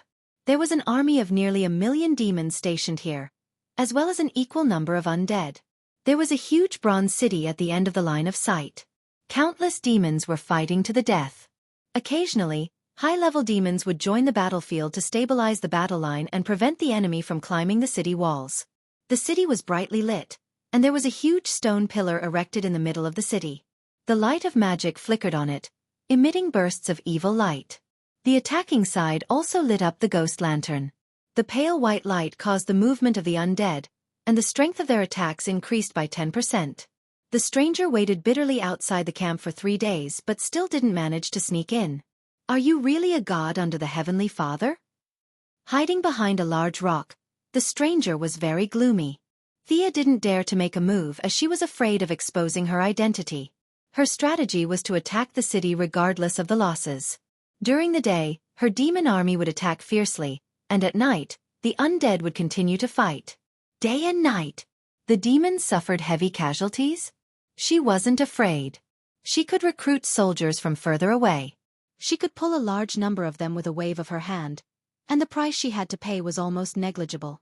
There were corpses all over the ground, and with her attainments in magic, she could pull up thousands of undead with a wave of her hand. The morale of the defenders declined quickly. The stranger saw it with his own eyes. Demons who didn't know what loyalty was jumped off the city walls and ran to the attacking side to participate in the siege after receiving the bounty. The demon lord, Nibiros, had personally participated in the battle several times, and only then did he barely manage to repel the enemy. But as the difference in numbers between the enemy and their side increased, Nibiros went from fighting occasionally to fighting frequently, and even to the point of being a permanent resident. His destruction was only a matter of time. With a loud bang, the huge gate that weighed dozens of tons was broken by the siege chariot. The two broken pieces of the gate seemed to indicate the fall of the city as they fell to the sides. The green-skinned Nibiros was at a loss. He wanted to repel the enemies on the city walls, but he also wanted to block the gate. Unfortunately, there was a limit to what he could do in the face of the flood of enemies. He wasn't strong enough, and his territory was only a remote corner of hell. He didn't attract much attention at all. "I'm going to kill you." The green-skinned demon saw a black-robed figure floating in front of him. His claws were like sharp swords. He wanted to tear the enemy apart. Idiot! The person who came was naturally the young miss. Neither Raven nor she could use too much strength. Otherwise, she could take on 10 of these demons with one hand. She pointed a finger, and a large amount of magic power with a trace of soul divine power appeared. Like a drill, it spun at high speed and broke through the demon's mental world, blasting a hole in it. "From today onwards, you are a skeleton guard." The demon's flesh and blood quickly melted, turning into the spiritual fire necessary for undead creatures. The originally tall and sturdy bone armor let out crisp cracking sounds. Under the guidance of the soul, the former demon and current skeletal guard Nibiros slowly stood up. The rest of the battle had no suspense. The demon lord had turned into a ghost, so the remaining demons naturally wouldn't fight for him. When they heard that there was a reward, they all put down their weapons happily. All the demons stood together happily like a family. "Twos, gather the undead army. I want you to sweep the city from east to west. Kill all those who don't obey." Wearing full armor, with evil spirit in his eyes, and faintly surrounded by ghosts, this was the first subordinate Thea received in hell. At that time, he was also the one who told the young miss about the shortage of resources in hell. However, this guy was too weak. Even if he was given good equipment, he still died in a previous battle. The young miss was bored, so she pulled him up to continue fighting. She didn't expect him to have some talent as an undead knight. He gradually became one of her generals. It could only be said that the world was unpredictable. The remaining demons were very mixed. She found a few leaders and ordered them to divide their territories. She didn't care about the trivial matters. "Sister Thea, when are we going back?" The big lowly raven was bored. In the first few days, she was unbearably worried, afraid that the 3 demons would come to kill her. She slowly relaxed after a while. "Hee, we can't leave until we find that guy." At first, Thea only recruited a few servants to make herself more comfortable. Later she slowly understood. She was just a background in this movie, used to set off Stranger's misery. The better she was, the more she hurt Stranger, and the happier that Supreme would be. Chapter 8:15. After carefully probing a few times, she realized that hell did not care about her taking over a piece of land, and God did not care either. Hence, she began to play this game happily. Raven was not an idiot. On the contrary, the black-bellied lowly was frighteningly smart. Seeing Thea's strange expression and the mention of him, she immediately understood half of it. It was that person's order to let you enter hell. No one can resist, so you have to come. No matter what, you have to do something in hell. Thea was careful with her words. Seeing that the big lowly seemed to understand, she immediately shut up. She could not say too much about this. In short, if the big boss told you to come, you had to come even if you didn't want to. After you come, you can do whatever you want. The big boss is only responsible for building the stage. After that, he will naturally move a stool to watch the show. Act according to his script. If he is happy, even if it is slightly different, it will be a surprise. Thea did not know if her guess was right. She seemed to have a plan, but in fact, every step she took was like walking on thin ice. Fortunately, she had tested it a few times. This script was very loose, and she had a lot of space to act freely. She completed the mission with trepidation. Unexpectedly, the will of hell was also very satisfied. It gave her a feeling of, "You are very good." She did not know whether to laugh or cry. Slowly, the small fights became fierce attacks. Raven's eyes were twinkling. She went to look for Nibiru's collection. She put her right hand behind her head and rested her two long legs on the table. She was thinking about the next step of the plan. After some time, she realized that she had fallen asleep and Raven was shaking her. She quickly put on the necromancer's vest, tied up her hair, and put on the hood. "Oh, we found him." Raven felt that this big sister had overslept. "There are no outsiders here, so you don't have to pretend." Thea rolled her eyes with a stern face. "I am being cautious. Do you understand?" She carried the rack and walked out of the inner room. "Master." An unusually coquettish female demon knelt down on one knee. "Oh, Mekanset, you have done well this time. Go and rest." The coquettish female demon was full of joy and left immediately. Only then did Thea take off her hood and look at the stranger who was brought in after finally meeting someone she knew. "Yo, sir stranger, what are you doing? To experience life?" At this moment, the phantom stranger was a perfect example of what it meant to be down and out. He had no shirt, no shoes, and only wore ragged linen pants. His body was covered in whip marks, and his forehead looked like it had been hit by a stick. Blood was still flowing down his face. In order to see Thea, he really spent a lot of effort. It was not until he saw Mekanut, the demonized woman who had persuaded him to escape together, that he finally found the organization. The sadness in his heart was indescribable. He didn't even hear the teasing about experiencing life. Instead, he asked the most important question, "Can you restore my strength?" Thea looked at him in amusement. "Ha ha ha. You think too highly of me. I can't do it." The eldest miss directly refused. "The power of God? Can I help you recover?" No matter how he thought about it, it was impossible. "Actually, that power has never left you. It is in you." Before she could finish, she was interrupted by the stranger. "Beside me? You said so too. I admit that guy is weird, but you are not qualified. I have seen greater existences. Do you really think you are God? What new God? You are just a bunch of pitiful worms. The difference is too great. You are not qualified to preach to me."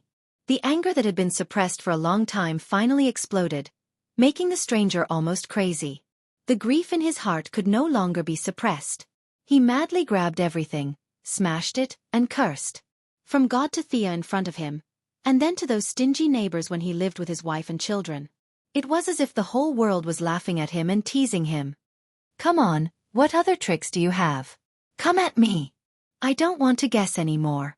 Either kill me, or tell me the answer." The stranger was like a madman. His eyes were bloodshot, and the veins on his forehead were popping. "You are crazy." Raven waved a black flame. It was a demonic flame that belonged to hell. Only a few people could use it. Raven wanted to knock down this maniac. If not for the stranger trying to trick her into hell, none of this would have happened. "Don't worry, it is not time yet." Thea stretched out her hand to stop her. This made Raven a little surprised. In her impression, Thea was not a person with a big heart. She had never seen such a scene where she was scolding someone in front of them. Raven humphed gloomily. The two beauties, one big and one small, sat steadily and watched the stranger lose his temper.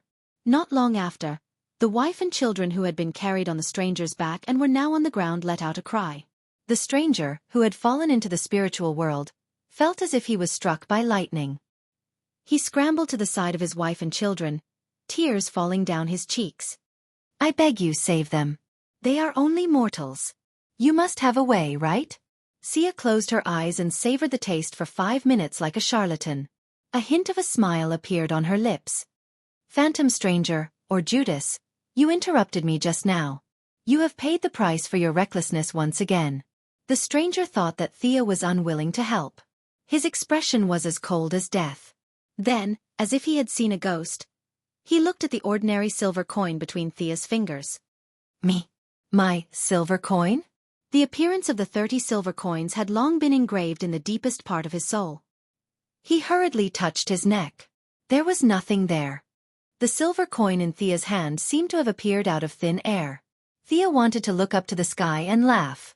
One of the 30 silver coins was in her hand. The material of this silver coin was ordinary, but the power it contained was enough to restart the multiverse. It was not like the Flash's timeline, which could be restarted in a few days or a few years. It was to restore the time when the universe was born. Everything had not yet been born and was still waiting for the opportunity.